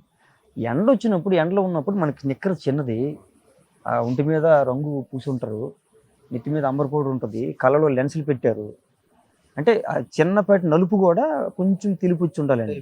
పెట్టినప్పుడు కళ్ళు పెట్టించాం కానీగా అది తెలుస్తుంది కదా ఉండని అని పెట్టించారు ఆయన కావాలని. అది కళ్ళు కరకరలాడుతూ ఉంటాయి అందులో. అది మనం కన్ను మనకు అలవాటు పడ్డాక టైం పట్టేది. ఈ లోపల గాలి వేస్తూ ఉంటే అది పడిపోతా, అంబర్ పౌడర్ పడతా ఉంటే చాలా బాధ వేసి. గోడ మీద పేరు రాసినప్పుడు పరిగెత్తుకుంటా పోతా అంటే మీ పేరు ఎవరు రాసినట్టు, మీ పేరు రాసినట్టు అది ఒకసారి చెప్పండి. ఏం లేదు సార్ అంటే, కాశీరాజు గారు నాకు ఎందుకు భయం వేస్తుందండి అంతే. ఎందుకురా అన్నాడు. ఆ గోడ మీద మీ పేరు కానీ రాసింది ఏమన్నా కంగారు ఉందండి బాబు. నా పేరు ఎందుకు రాయంతాడరా అంటే, మన చుట్టుపక్కల వాళ్ళు మిమ్మల్ని మించిన ముంటల మూట కూడా ఇంకెవడు ఉన్నాడండి అంటాడు కదా. అవి సీక్వెన్స్ బాగా లేదు సార్ మనకి. నా RX 100లో హీరోయిన్ సేమ్, ఈ మంగళవారం హీరోయిన్ దీంట్లోనే సేమ్. ఆ పరిచయం ఇక్కడ ఉంటుంది, ఇద్దరుకి హిట్ వచ్చింది బాగా. సో ఎట్లా ఉందన్నా మీ ర్యాప్? నిజానికి చెప్పాలంటే సేమ్ అందరికి అలాగే. ఇప్పుడు డైరెక్టర్ గారిని తీసుకున్న అలాగే, హీరోయిన్ తీసుకున్న అలాగే, ముగ్గురు పరిస్థితి అంతే. ఎంతో కొంత నాకు నడుస్తుంది ఆ సినిమా. అంతే ఏమంటే అక్కడైనా ఏ సినిమా మనకు అవకాశం వచ్చినా RX 100 లక్ష్మణ్ ఎట్లాగే వెళ్ళింది కదా. మేబీ వారిద్దరికన్నా నాకే ఉపయోగపడింది ఈ సినిమా. అంటే ఈ మంగళవారం వరకు నన్ను లాగింది RX 100. ఆయన ఇంకో సినిమా చేయలేదు, మహాసముద్రం చేశారు, అది పాపం మీద వచ్చి మిస్ఫైర్ అయ్యింది. ఈవిడ కూడా పెద్ద పెద్ద బొమ్మలు పడినా ఇంకో ఊపులోకి వెళ్ళే బొమ్మ రాదు, మళ్ళీ అంత ఊపు వచ్చింది. ఆ సినిమా సౌండ్ మళ్ళీ ముగ్గురికి వచ్చింది, అది అందరికి తీసుకొచ్చింది. ముగ్గురు ఎందులో మిస్ అయిపోయింది కార్తికేయ గారు ఒక్కరే, హీరో గారు. ఆయన ఒక్కరే అందరికీ ఒకటేసారి మళ్ళీ గంప కొత్తగా ఆ టీం అంతకు వచ్చినట్టుండేది. ఒక్క పద్యం రామారావు గారు. కానీ సుద్దాల అశోక్ తేజ్ గారు రాసిన పద్యం అది, గుమ్మడి గోపాలకృష్ణ గారు చదివారు. ఆ పద్యం ట్రై చేస్తాం సరే, ఏమన్నా తొట్టుకోట్లు ఉంటే రాసిన ఆయన క్షమించాలి, పెద్ద ఆయన దీవించాలి పాడారు కాబట్టి చూద్దాం. చాలా రోజులు అయిపోయింది మననం చేసి. అహో విశ్వవిఖ్యాత నట సార్వభౌముడై వట వృక్షమును పోలి ప్రేక్షకుల మది వ్యాపించువాడు,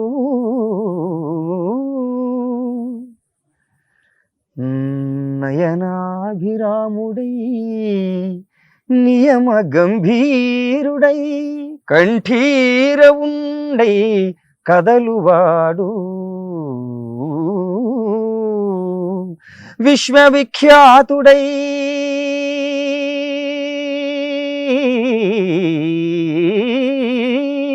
విజయ తేజస్వి అయి తెలుగు తల్లికి కీర్తి తెచ్చువాడు,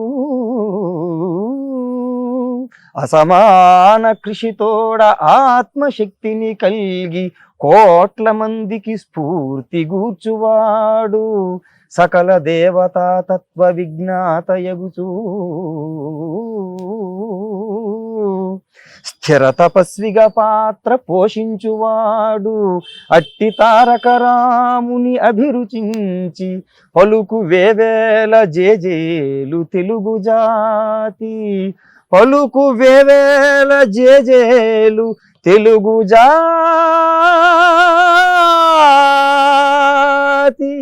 ఆ వాగ్ధాటియు ఆత్మశక్తియు జనాహ్లాద ప్రభాభాసుర ప్రావీణ్యంబును నవ్య దివ్య నటనా పాండిత్యమున్ ఠీవియున్ యావత్ భారతమందే కాదు కనగా యావత్ ప్రపంచంబునందే యవ్వారికి నందమూరికి వలే ఇట్లీ రీతి సత్కీర్తిగా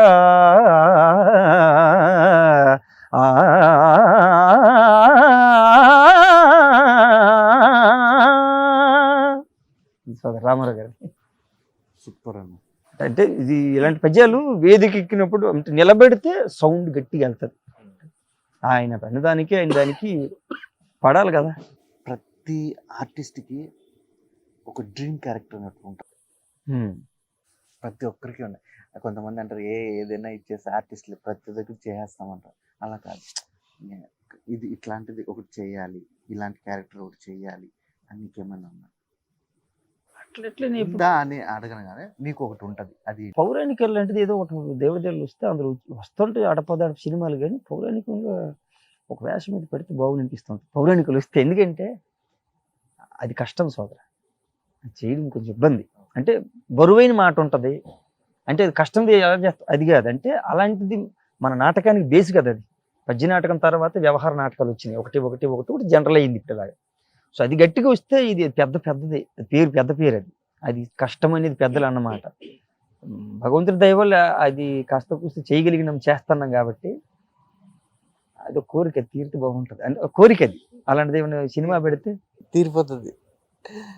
లక్ష్మణలో ఇప్పటి వరకు కామెడీ జోనర్ చూసాం కదా, సీరియస్ జోనర్ ఉంటుంది కదా. ఎంత వంగబీటి సిన్సియర్గా సీరియస్ రోలే. కోయంటి కూడా మొదటి సినిమాలే కామెడీ ఉంటుంది, ఇన్నోసెన్స్ ఉంటుంది, రివెంజ్ ఉంటుంది, ఐడెంట్లో పేతాస్ ఉంటుంది, వాడికి మంచి ఎమోషన్స్ ఉన్న క్యారెక్టర్. కాకపోతే సినిమా గట్టిగా నిలబెడితే. కామెడీ ఇష్టమా సీరియస్నెస్ ఇష్టమా అన్న? ఏది నీకు కామెడీ జోనర్ ఇష్టమా ఎక్కువ, సీరియస్నెస్ ఏం లేదు సోదరి. ఇంట్రెస్టింగ్ ఉంటే ఏదైనా బాగానే ఉంటుంది.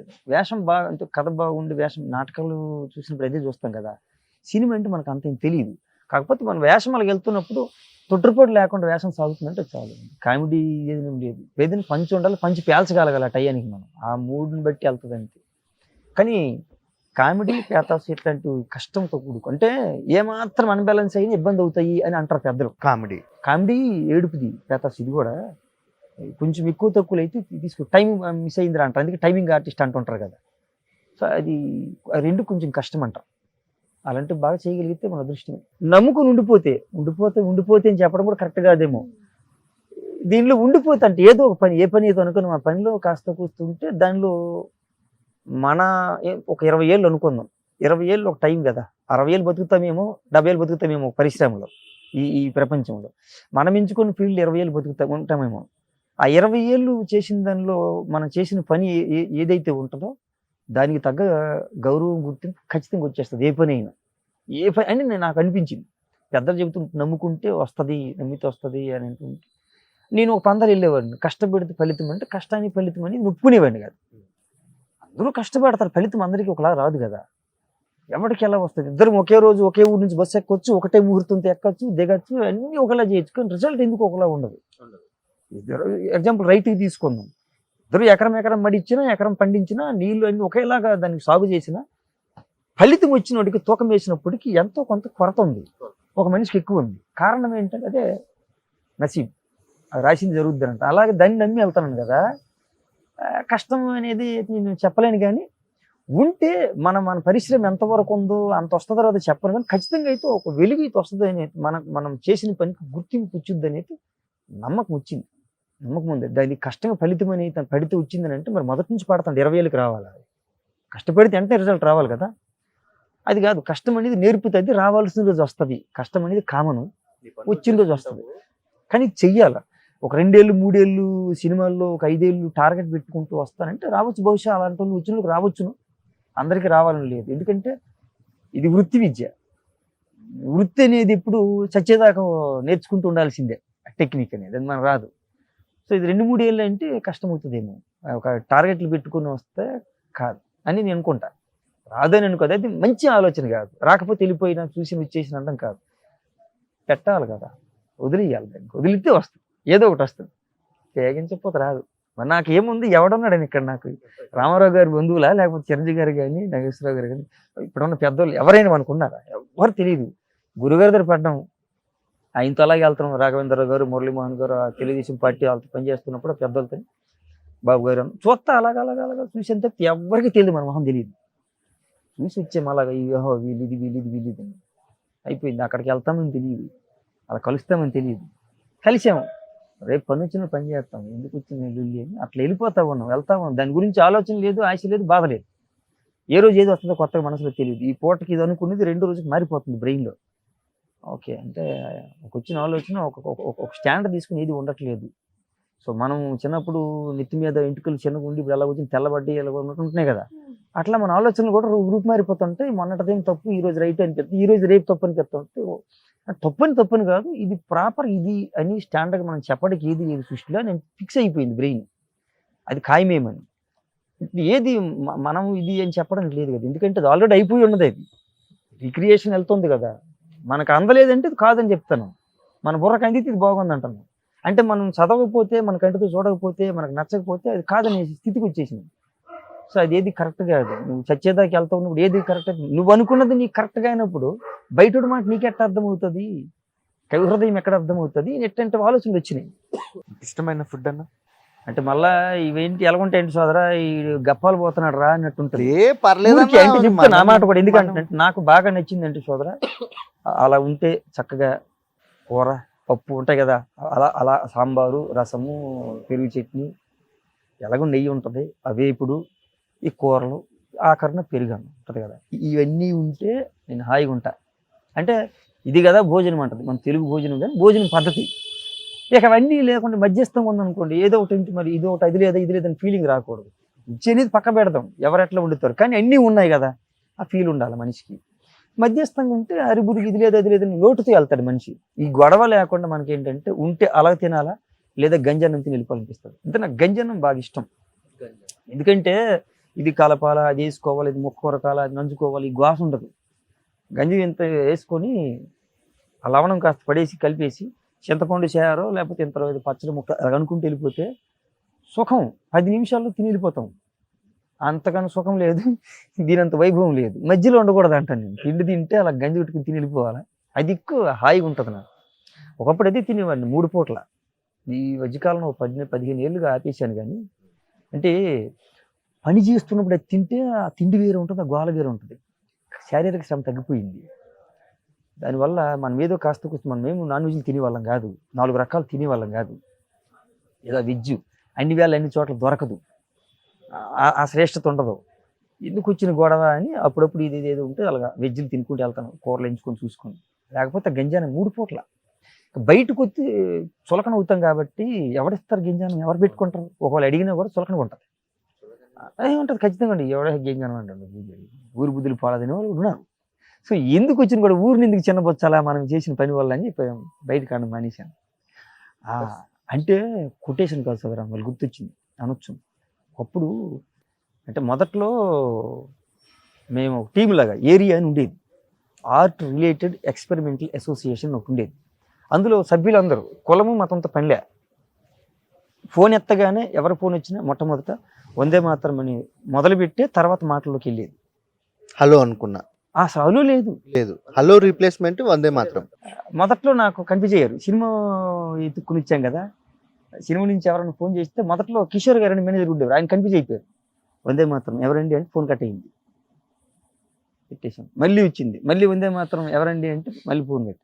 ఆ 3వ సారి అయినా ఒక్క నిమిషం ఆగండి అన్నది ఆయన, చెప్పండి అన్న. అసలు మీరు ఆర్టిస్ట్ లక్ష్మణ్ అండి అన్నాడు. అవునండి, మీరెవరన్నా చంపేశారండి. నేను మీకు ఫోన్ కొడతా ఉంటే వందే మాత్రం శ్రీనివాస్ గారికి వెళ్ళిపోతుందని కట్ చేసేస్తామన్నాను నేను. ఎక్కడ దొరికారు మీరు నాకు అన్నాడు. లేదు సార్ అంటే ఎందుకు ఇది అని ఆయన సెట్లో అడిగారు ఒకసారి. ఇదేది గమ్మత్తుగా అంటాడండి బాబు, వందే మాత్రం అంటే ఇంక కంగారు అయిపోయానని అందరికీ చెప్పాడు ఆయన. మంచి టెన్షన్ పెట్టాడు వేళ. అంటే ఆయన కనిపించి లక్ష్మణ్ నెంబర్ అడిగితే నువ్వు ఎవరిది ఇస్తావేంటి అని అక్కడ ఇస్తారు కదా అసిస్టెంట్ మేనేజర్లు, వాళ్ళ మీద ఆయనతో అక్కడ చెప్పారు మనకి. అయితే అలాగా ఒకసారి సుకుమార్ గారి దాకా వెళ్ళింది కానీ పెద్దగా అప్పుడేమో చర్చ లేదు. మన రంగస్థలం టైంలో రామలక్ష్మణ్ మాస్టర్ కూర్చున్నప్పుడు ఒక 2 నిమిషాల్లో మాట్లాడి వచ్చాము. ఆ టైంలో షార్ట్ రైడ్ అయింది. ఇంక దాని ప్రస్తావన లేకుండా చర్చ లేకుండా వెళ్ళిపోయాం. అంటే అది వందే మాత్రం అనేది ఫోన్ ఎత్తగా ఇప్పుడు కోయింటుకుటి ఆడియో ఫంక్షన్ చూస్తే అప్పుడు పైకెక్కగాన వందే మాత్రం అనే మాటతో మొదలై ఉంటుంది. వందే మాత్రమే ఎవరెత్తినా. అయితే మధ్యలో ఆపేసాం. ఎందుకంటే మన మామూలుగా అనే ఊళ్ళో ఉంటారు వందే మాత్రం పని బిజీగా ఉన్నప్పుడు ఏదో ఒక టైంలో వందే మాత్రం లేవా ముందు అక్కడ పని ఏంది లేదు కనుక్కున్నారా ఇలాంటి మాటలు అయినప్పుడు కొంచెం బాధ వేసిందా. అలా అంటారు మనకి వాగ్దోళ ఇంకది ఉంటుంది, ఆ కోపంలో వెళ్ళిపోద్ది మనకి. అదే ముందు ఏ పదం అంటున్నాం వెనుక ఏదో అయిపోద్ది, లైవ్ కదా వెళ్ళిపోతుంది కదా, ఇంకొక పదం వాడేసి వందే మాత్రం లేవా అంటే ఎంత బాధ అనిపిస్తుంది. జాతి కులం మతంతో సంబంధం లేకుండా స్వతంత్రోద్యమంలో అప్పుడు అన్ని రకాల మతాలు జాతులు తెరబడి కొట్టారు వాళ్ళు, బ్రిటిషర్స్ని ఎంటపడ్డారు. ఎంటపడినప్పుడు వాడిని పదం కదండి అదే వందే మాత్రం అంటే. వందే మాత్రం అంటే ఎట్ట అయిపోయింది, ఇది హిందువులే అయిపోయింది. జాతి మత కుల భేద ఏం ఉండదు ఆ పదానికి. అది ఇప్పుడు ఎట్లా అయిపోయింది ఈ సమాజంలో. వందే మాత్రం అంటే హిందువులది మిగతాది కాదని అయిపోయింది చాలా వరకు. మీకు మీకు అందుబాటులోకి వచ్చింది అని తెలియదు. వందే మాత్రం అంటే భరతమాతకి వందనం దాని అర్థం అంటది. అప్పుడు మన దానికి ఒక సూత్రం పెట్టారు, చెప్పారు మనకి. ఏంటంటే వందే మాతరం భరతమాత మహామంత్రం భారతీయుల రణతంత్రం అని. వందే మాతరం అలా వందే మాత్రం వెళ్ళి ఎగబడి తెరబడి కొట్టేది అంటే ఒక మూకుమ్ముడి దాడి, లేకపోతే చేసేస్తున్నా అమ్మకు వందనం అని చెప్తా ప్రాణత్యాగాలు చేసిన వాళ్ళు అంటే అంత గొప్పది మహామంత్రం అన్నారు. మంత్రము మూలమంత్రం మహామంత్రం రకరకాలు ఉంటాయి కదా పేర్లు. అట్లా మహామంత్రం అన్నారు. భారతీయుల రణతంత్రం, యుద్ధతంత్రం అది ఆ మాటలో వందే మాత్రం అనే పదంలో. దాన్ని అటట్టుగా అపహాస్యంగా మాట్లాడేసరికి బాధేసి అందుకే వాట్సాప్ స్టేటస్ కానీ పెట్టి వదిలేశాను. ఇప్పుడు మనం అనుకుని కరుగతి నిధుని బొట్టు పెట్టాడు ఇట్లాంటివి వస్తున్నాయి. అది ఎన్నాళ్ళు అడ్డం పడింది, ఇప్పుడు ఎందుకు కొత్తగా వస్తుంది అర్థం కాదు. ఇది దానివల్ల అక్కడికక్కడ పరిమితం అయిపోయింది. నేను అనుకుంటాం తప్పేముంది. మన దేశం గురించి మనం మాట్లాడే తప్ప, మన ఇంటి గురించి మనం తప్పులు చేసుకున్నా కప్పుకొని వెళ్ళట్లా. మనం ఏ దేశం మీద దాడి చేసి లేదు, మనం తప్పులు చేసింది అనేది కనబడింది లేదు, ఒకరి మీద పడిపోయి ఆక్రమించుకున్నది లేదు. మన చరిత్ర కాదు భారతదేశంలో నాకు తెలిసి నేను విన్నదంత వరకు, మనం చదివిన 2-3 పుస్తకాల వరకు. మరి మన మీద మనమే ఏడుస్తున్నాం.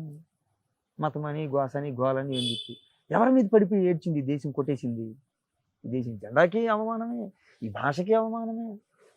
రామ అంటే తప్పు, మతవాదులే మనువాదులే అంటారు. నాకు అర్థం కాదు. అయితే అవుతారయ్యా, వాడి వల్ల మనకేం ప్రాబ్లం అయింది? గుడి గోపురం వల్ల మనకు అడ్డం ఏమైంది? పాడి పంట వల్ల మనకి ఏం అడ్డమైంది? దానివల్ల కదా నిలబడింది ఈ భారతం అనేది. భారతదేశం అనేది ఎట్లా నిలబడింది మనకి? భారతదేశం అంటేనే కట్టు బొట్టు కదా, పాడి పంట దేవాలయ వ్యవస్థ ఉంటేనే ఇవన్నీ ఉంటాయి. కమరోడు బతుకుతాడు, కుమరోడు బతుకుతాడు, చాకలోడు బతుకుతాడు, ఒత్తులోడు, టెంకాయలోడు, నూనెలోడు, ఎవడు లేడు రైతు. ఇంత రైతాంగం అంత బతుకుతుంది.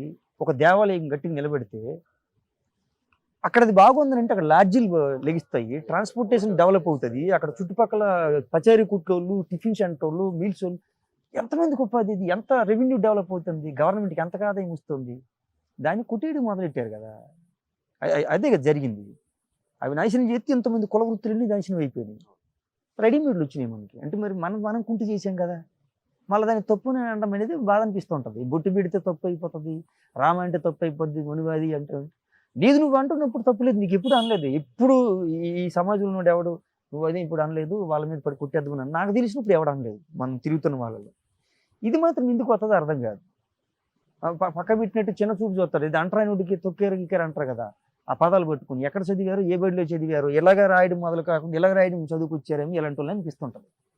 అంతే కదా, రివర్స్లు వస్తూ ఉంటారు వాళ్ళంతా. అలా అనిపిస్తూ ఉంటుంది. వందే మాత్రమే పదం చదువుకున్నప్పుడే. ఇప్పుడు ఫోన్ మారింది, బుద్ధి మారింది, ఎదిగినాము, ఆ కమ్యూనిజం ఏవో పేర్లు ఉన్నాయి, వెళ్ళిపోతుంది. అక్కడి నుంచి వచ్చిన వాళ్ళమే మనం కూడా. ప్రతివాడు ఉడుకు నెత్తురుతున్నప్పుడు ఊపుతూ ఉంటాడు అందరూ. కాలం వాళ్ళు తీసుకెళ్తున్న కొద్దీ పరిచయమైన మనుషులు, చదివిన పుస్తకాలు రకరకాలు మనుషుల మీద ప్రభావం చూపిస్తాయి. ఆ పుస్తకాలు చదివితే అలాగే తయారవుతాం. ఈ పుస్తకాలు చదివితే ఇలాగే తయారవుతాం. సాంగత్య దోషాలు అంటారు కదా, అట్లాంటివి అంటుకుంటాయి.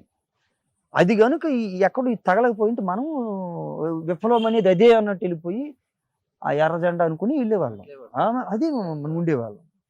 కానీ వెలుగుతున్న కొద్దీ రక్తపాతం లేకుండా ఒక సామరస్య భావనతో ఉన్నది ఏదైతే ఉంటుందని చూస్తే విఫలం అంటే అదే కదా మార్పు. మార్పు అంటే మంచి జరగాల, ఒక ప్రాణం తీయడానికో ఇంకోటి చేయడానికో కాదు కదా.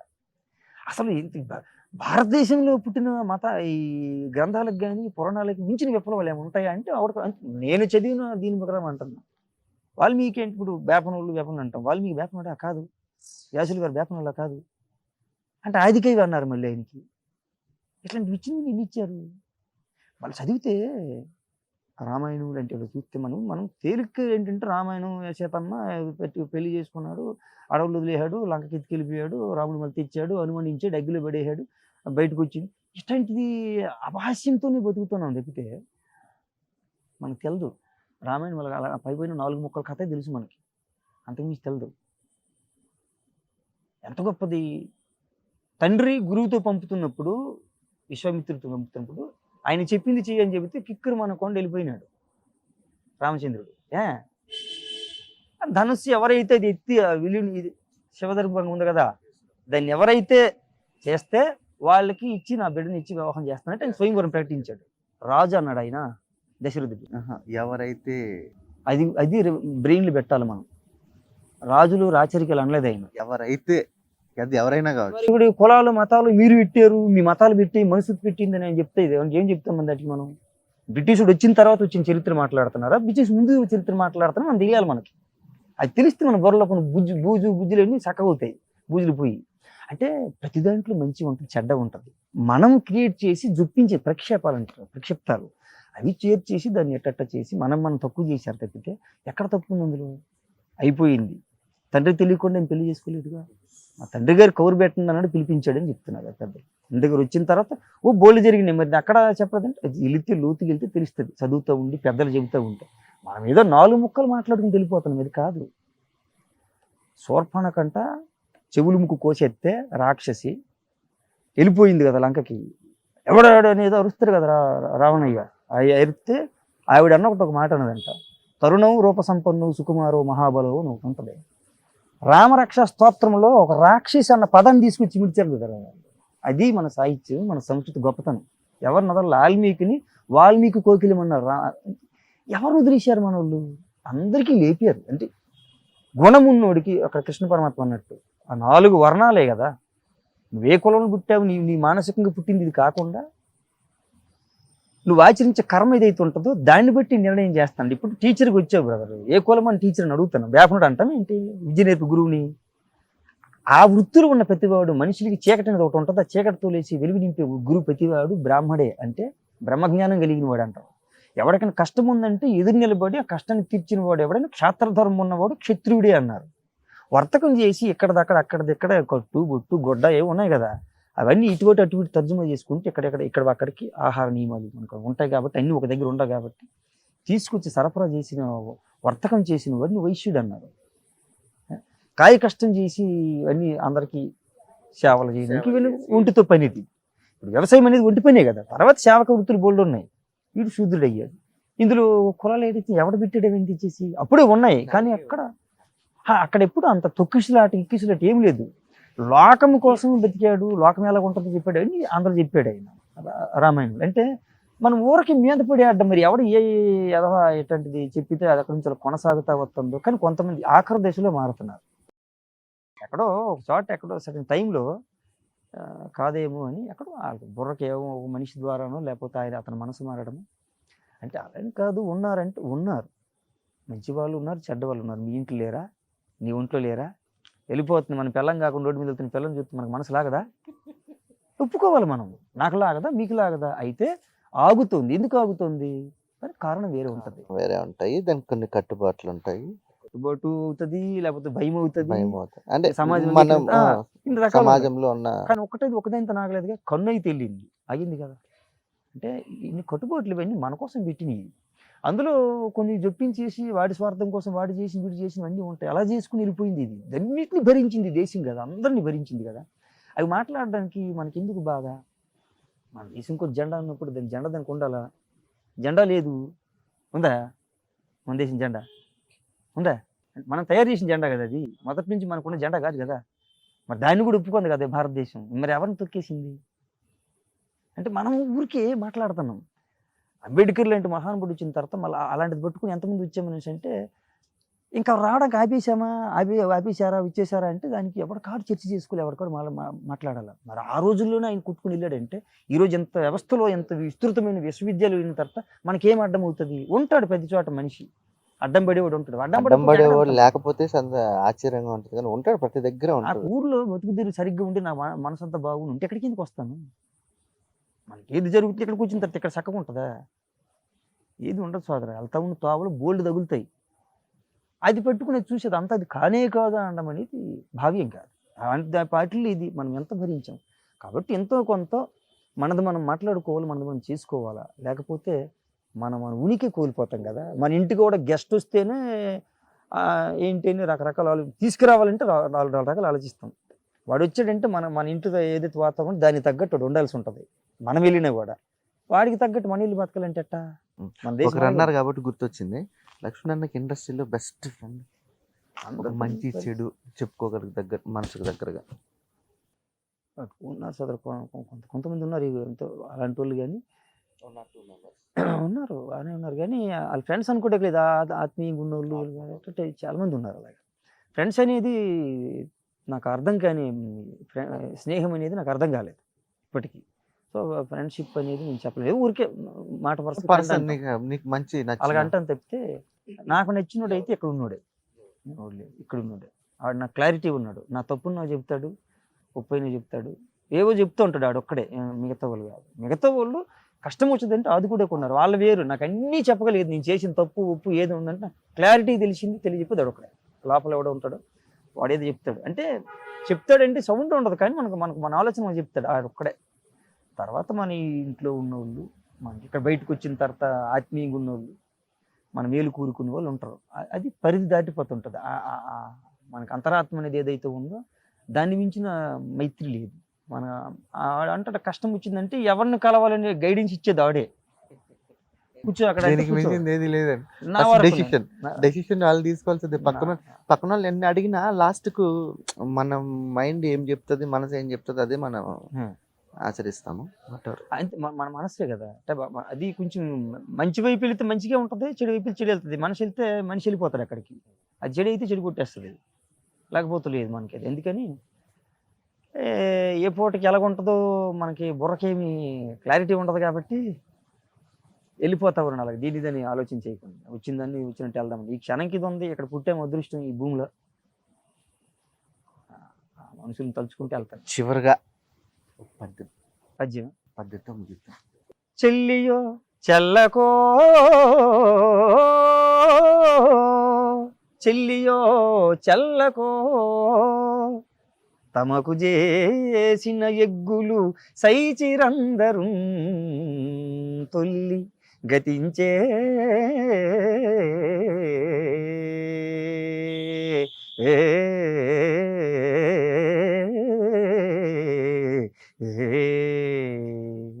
నేడు నన్ను దూతగా బంపిరి సంధిసేయా,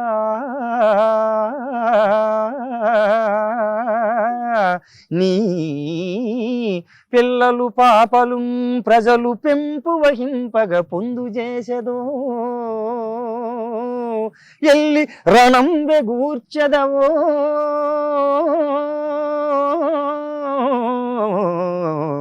ఓ ఓ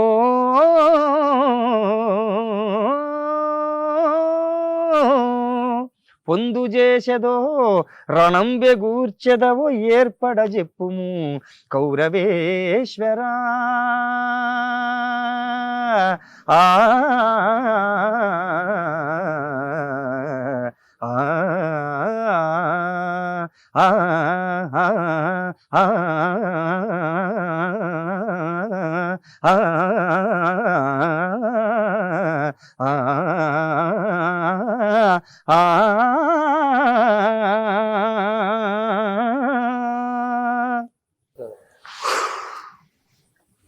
సాయంత్రం పూట పల్లెటూరులో అరుగుల మీద కూర్చొని జానపదాలు పాడుకుంటా ఉంటారు. లెక్క సూపర్ ఉన్నాయి. ఇదంతా వచ్చింది మన సంస్కృతి సంప్రదాయాలు అలాగ పారడమే కదా. ఎంత సత్యం లేకపోతే అక్కడి నుంచి ఎక్కడి దాకా వస్తుంది. హరిశ్చంద్ర చక్రవర్తి అనే మనిషి ఇంటి పేరు సత్యం అయిపోయి దీవిని ఇచ్చాడు విశ్వామిత్రుడు మహర్షి. అవి ఎంత అంటే ఇప్పుడుది రామచంద్ర వంశం కదా అది. అది ఎంత సత్యం కాకపోతే అక్కడ భారత భాగవతాల్లో కూడా ఆ ప్రస్తావన ఉంది సత్యహరిశ్చంద్రుడిది. పరాయి దేశస్తులు లాంటి గొప్ప గొప్ప వాళ్ళు అంటే మేధావులు మంచి మనసు ఉన్నోళ్ళు గౌరవించిన వాళ్ళు ఈ దేశంలో పుట్టేశాడు కాబట్టి హరిశ్చంద్రుడు అనే వ్యక్తి ఒక రాజు చక్రవర్తికి మిగిలాడు. ఇంకో దేశం పుడితే దైవం అయిపోయేవాడని అతను సత్యాన్ని నమ్మిలినంత వెళ్ళిన దానికి సత్యహరిశ్చంద్ర అని పేరే పూర్తిగా అయిపోయింది. అలాంటి అంటే మనదంత గొప్పది. అవన్నీ కుంటుపడ్డాయి. డొక్క సీతమ్మ లేదు, ఎంత ఫుడ్ పెట్టింది ఆవిడ. బ్రిటిషర్స్ దగ్గర అలా పార్లమెంట్లో బొమ్మ ఉంటుంది అంటారు. అన్యాయం కదా. మనం కాకుండా అయిపోయినప్పుడు బాధేస్తుంది. ఇవన్నీ సాగకపోతే రేపు తరానికి ఎక్కకపోతే వెళ్ళకపోతే కళ్ళు నందులు మోతాం మనం. డొక్క సీతమ్మ అంటే తెలియదు. ఆనందం మదర్ తెరిసా తెలుసు, ప్రపంచం అందరికీ తెలుసు. నేను ఏదో ఎల్కేజీ యూకేజీ కూడా తెలుసు. డొక్క సీతం అంటే ముసలైపు చచ్చిన డుక్కల లోపల కూడా తెలియదు డొక్క సీతం అంటే ఎవరో. అన్యాయం కాదు. కోటరామూర్తి పంతులు శాకాహారి ఇండియన్ హెర్కులేషన్ బిరుదు తెచ్చుకున్న ఆయన విజయనగరం వైపు అయిన తెలదు. ఇట్లాంటి ఎంతమంది మహానుభావులు ఉన్నారు. శ్రీమదజ్జాడు ఆదిభట్ల నారాయణదాస్ గారు హరికథ పుట్టింది అక్కడ ఆయన దగ్గర. ఏది మనది మనం చెప్పకపోతే పురాణాలు భారత భాగవతాలు ఎవరికి చదువుకుంటూ లేదు పక్కన పెడతాం. పుస్తకాల నుండి తీసేశారు కదా మన రాణి రుద్రమదేవి తెలీదు. ఏమైపోయింది మనకన్నీ అంటే పుస్తకాల నుంచి కూడా మాయం చేయడం మొదలు పెడితే ఇంకేం ఎక్కుద్ది మన చరిత్ర. నువ్వు ఎవడు అంటే పలానా ఇంటి పేరు, మీ నాయన ఎవడు అంటే పలానా, మీ తాత అయిపోయి మరి మీ తాతల నాయన ఎవడు అంటే అయిపోయాయి. అక్కడే అయిపోయింది. మనం సాగించట. ఇప్పుడు ఆ బాధ్యతగా వచ్చి ఉంటే మనకి వెళ్ళేది అది. అలాగా వెళ్ళకపోతే ఇంకేమవుద్ది. మనకు తెలిసింది పావల, మన కొడుకు బిడ్డకి ఎంత వెళ్తుంది? 10 పైసలు 20 పైసలు వెళ్తుంది. అసలు ముందు మనకు పై దేశాల్లో ఉన్నాయంట ఆ రూల్స్. నీ హిస్టరీ నువ్వు తెలియకపోతే నువ్వు కొన్ని దేశాల్లో ఇంకొన్ని వారమిల్లో కొన్నాళ్ళు పని చేయకపోతే ఉద్యోగం ఇవ్వడంట. నీ హిస్టరీ తెలియకపోతే లేదంట. హిస్టరీకి ఇక్కడ ఉందా చరిత్ర విలువ ఉందా? మన దేశం మీద పడి ఎవడైతే కొట్టి దండి బాధేశాడో వాడు హీరో. దేశం కోసం ప్రాణాలు ఇచ్చేవాడు విలన్ అయిపోయాడు ఈ దేశంలో. మా కర్మ అది మనం తెలియాలి కదా పిల్లలకి. ఏమి రాసుకుంటూ పక్క పెడితే పిల్లడు తెలిస్తే వాడి విచక్షణ జ్ఞానంతో నేర్చుకుంటాడు కదా. రేపు వచ్చినాడు పూర్తి కుంటుపడిపోయింది దేశంలో. దేశం కొంచెం ప్రాణం ఇచ్చేవాడు లేడు, ఆడి పేరు లేదు పుస్తకాల్లో. ఎదుగుతూ ఉంటే దొరకడం కష్టమైపోయింది. ఎంత అన్యాయం కదా అది. మన మట్టి మనకు తెలియకపోతే, మన ఉండి మన వాటం మనకు తెలియకపోతే ఎట్టగా అది. అంటే వచ్చినప్పుడు ఇదంతా వచ్చినప్పుడు ఇలా కలిసి వేసేస్తుంది మనసు. ఇప్పుడు ఇదంతా ఎంతో కొంత పావలో పరకు వచ్చిందంటే కేవలం నాటకం వల్లనో ఈ పెద్దల ద్వారా సంక్రమించిన విద్య వలనో వాళ్ళు చెబుతున్న మాటల వలనో మనకి ఇక్కడ దాకా కొనసాగి వచ్చింది ఈ మొక్కలు. మనం లేకపోతే ఎంత చదువుకున్నాం ఏమి వచ్చింది? ప్రాంతాల్లో నాటకాలు లేకపోతే ప్రాంతం వెనకపడద్దు అన్నది నిజం, సత్యమే వెలుగుతుంది. ఎందుకంటే మహారాష్ట్రలో జరిగింది అది. ఏది మనకి ఏది మహాత్మా జ్యోతిరావు పూలే గారిది అనుకుందాం, మహారాష్ట్ర అటువైపు అనుకుందాం. ఇప్పుడు అంబేద్కర్ గారిది ఎట్లా అనుకుందాం, ఎక్కడ శివాజీ గారిది ఎట్టంటూ మహానుభావులు. వాళ్ళు మనకి ఎట్లా తెలుస్తారు? బుక్స్ వల్లనో అది ఉండాలా, నాటకం ఉండాలి. నాటకం దృశ్యం కరెక్ట్గా కనబడుతుంది. ఇప్పుడు తెలంగాణ మారుమూల పల్లెలు లేకపోతే ఊరు పల్లెల్లో రాయలసీమ ఎక్కడో ఒకటి వేస్తే ఓహో ఇదా ఇలా జరిగింది తెలుస్తుంది. వాడు పుస్తకం తీసేవాడు కాకపోయినా కథ చెప్పగలుగుతాడు. రామాయణం ఎంతమంది చదివి ఉంటారు మన ఊర్లో? మనమే చదవలేదు. అమ్మ నేను చదివారా? వాళ్ళు చెబుతారు రామాయణం. ఎట్లా? చూడడం వల్ల వినడం వల్ల అది వెళ్ళాలి కదా, పాస్ అవ్వాలి కదా.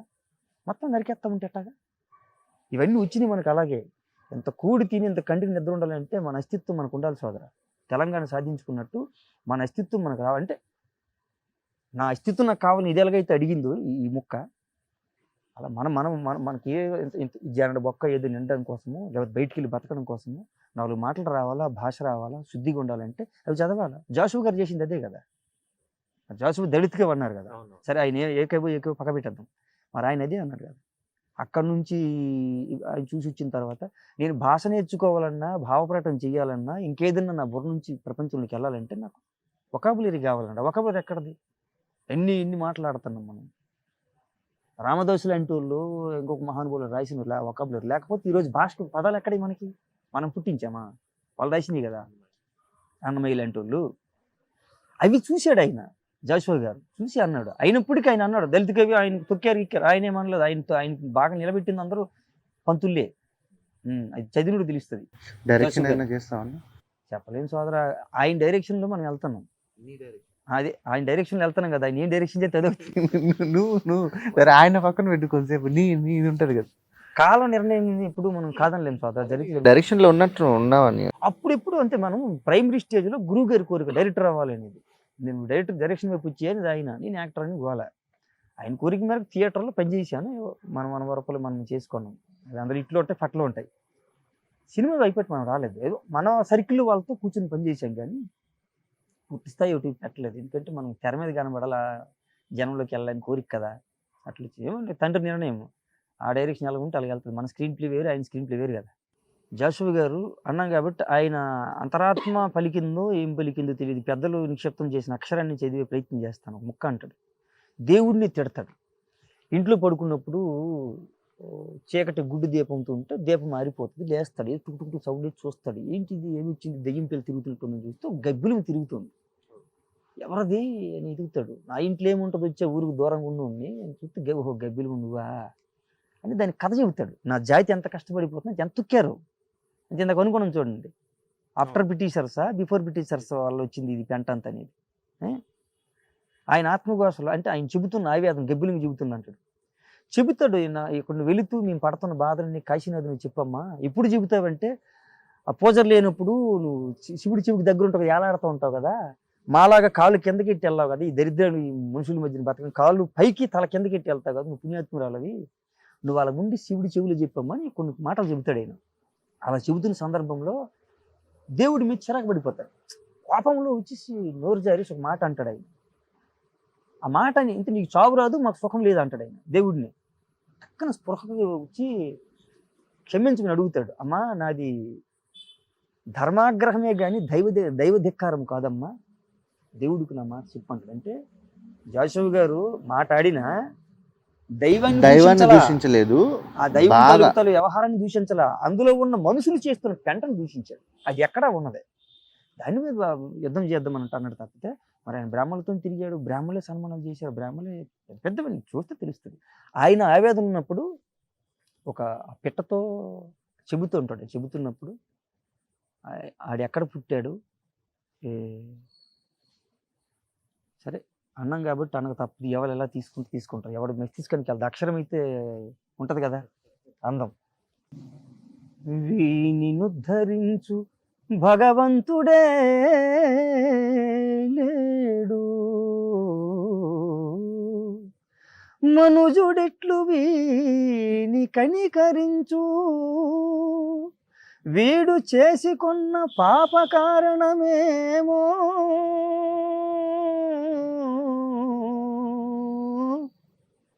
ఇంతవరకు వీనికెరుకలేదు.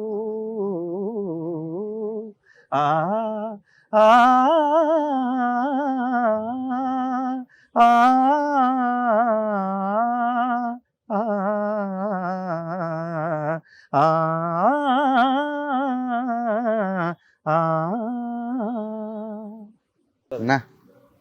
సంక్రాంతి సూపర్ సెలబ్రేషన్, అందులో నీతో మాట్లాడడం సూపర్గా ఉంది. చాలా రోజుల తర్వాత అప్పుడప్పుడు వచ్చిపోతా ఉంటాం. కాలం కలుపుతుంది సోదరు, దేన్ని విడిపోయిందని కలుపుతుంది, కలిసిందని విడగొడుతుంది. ఏ కార్యానికి ఏ కారణం ఉంటుంది తెలియదు. కష్టంగా ఉన్నది చెప్పాలంటే ప్రతి దానికిలోన ఒకటి. ఎందుకంటే ఆశపడితే బాధపడుతున్నాం, అది వెళ్ళిపోదాం. సంతోషం సోదరా ఇలా పిలిచి. అంటే మనం మాట్లాడింది ఎంతమందికి నచ్చదో తెలియదు, కానీ ఉద్దేశపూర్వకంగా ఒక మనిషి చెడు కోరుకునే మాట అయితే ఇందులో ఏది భగవంతుడు పలికించలా, ఇన్ ఫ్యూచర్ పలికించడు. కాబట్టి అర్థం చేసుకున్న వాడికి అర్థమైనంత మహదావి. రేపు అంటే మేమిద్దరం మాట్లాడిన వీడియో, మేమిద్దరం మాట్లాడింది చూసిన వాళ్ళకి నచ్చాలని కోరుకుంటాను, నచ్చుతుందని ఆశిస్తాను. సినీ జోష్ కొంతమందికి ఖచ్చితంగా జోష్ ఇస్తుంది, అందరికీ జోష్ రాకపోవచ్చు, కానీ సత్యం ప్రకారమే జోష్ వస్తుంది. అందరికీ ముందస్తుగా మన సంక్రాంతి పండుగ శుభాకాంక్షలు. బాగుంటే సినీ జోష్ ఛానల్ని సబ్స్క్రైబ్ చేయని వాళ్ళు ఉంటే చేయండి, లైక్ కొట్టండి, షేర్ కొట్టండి.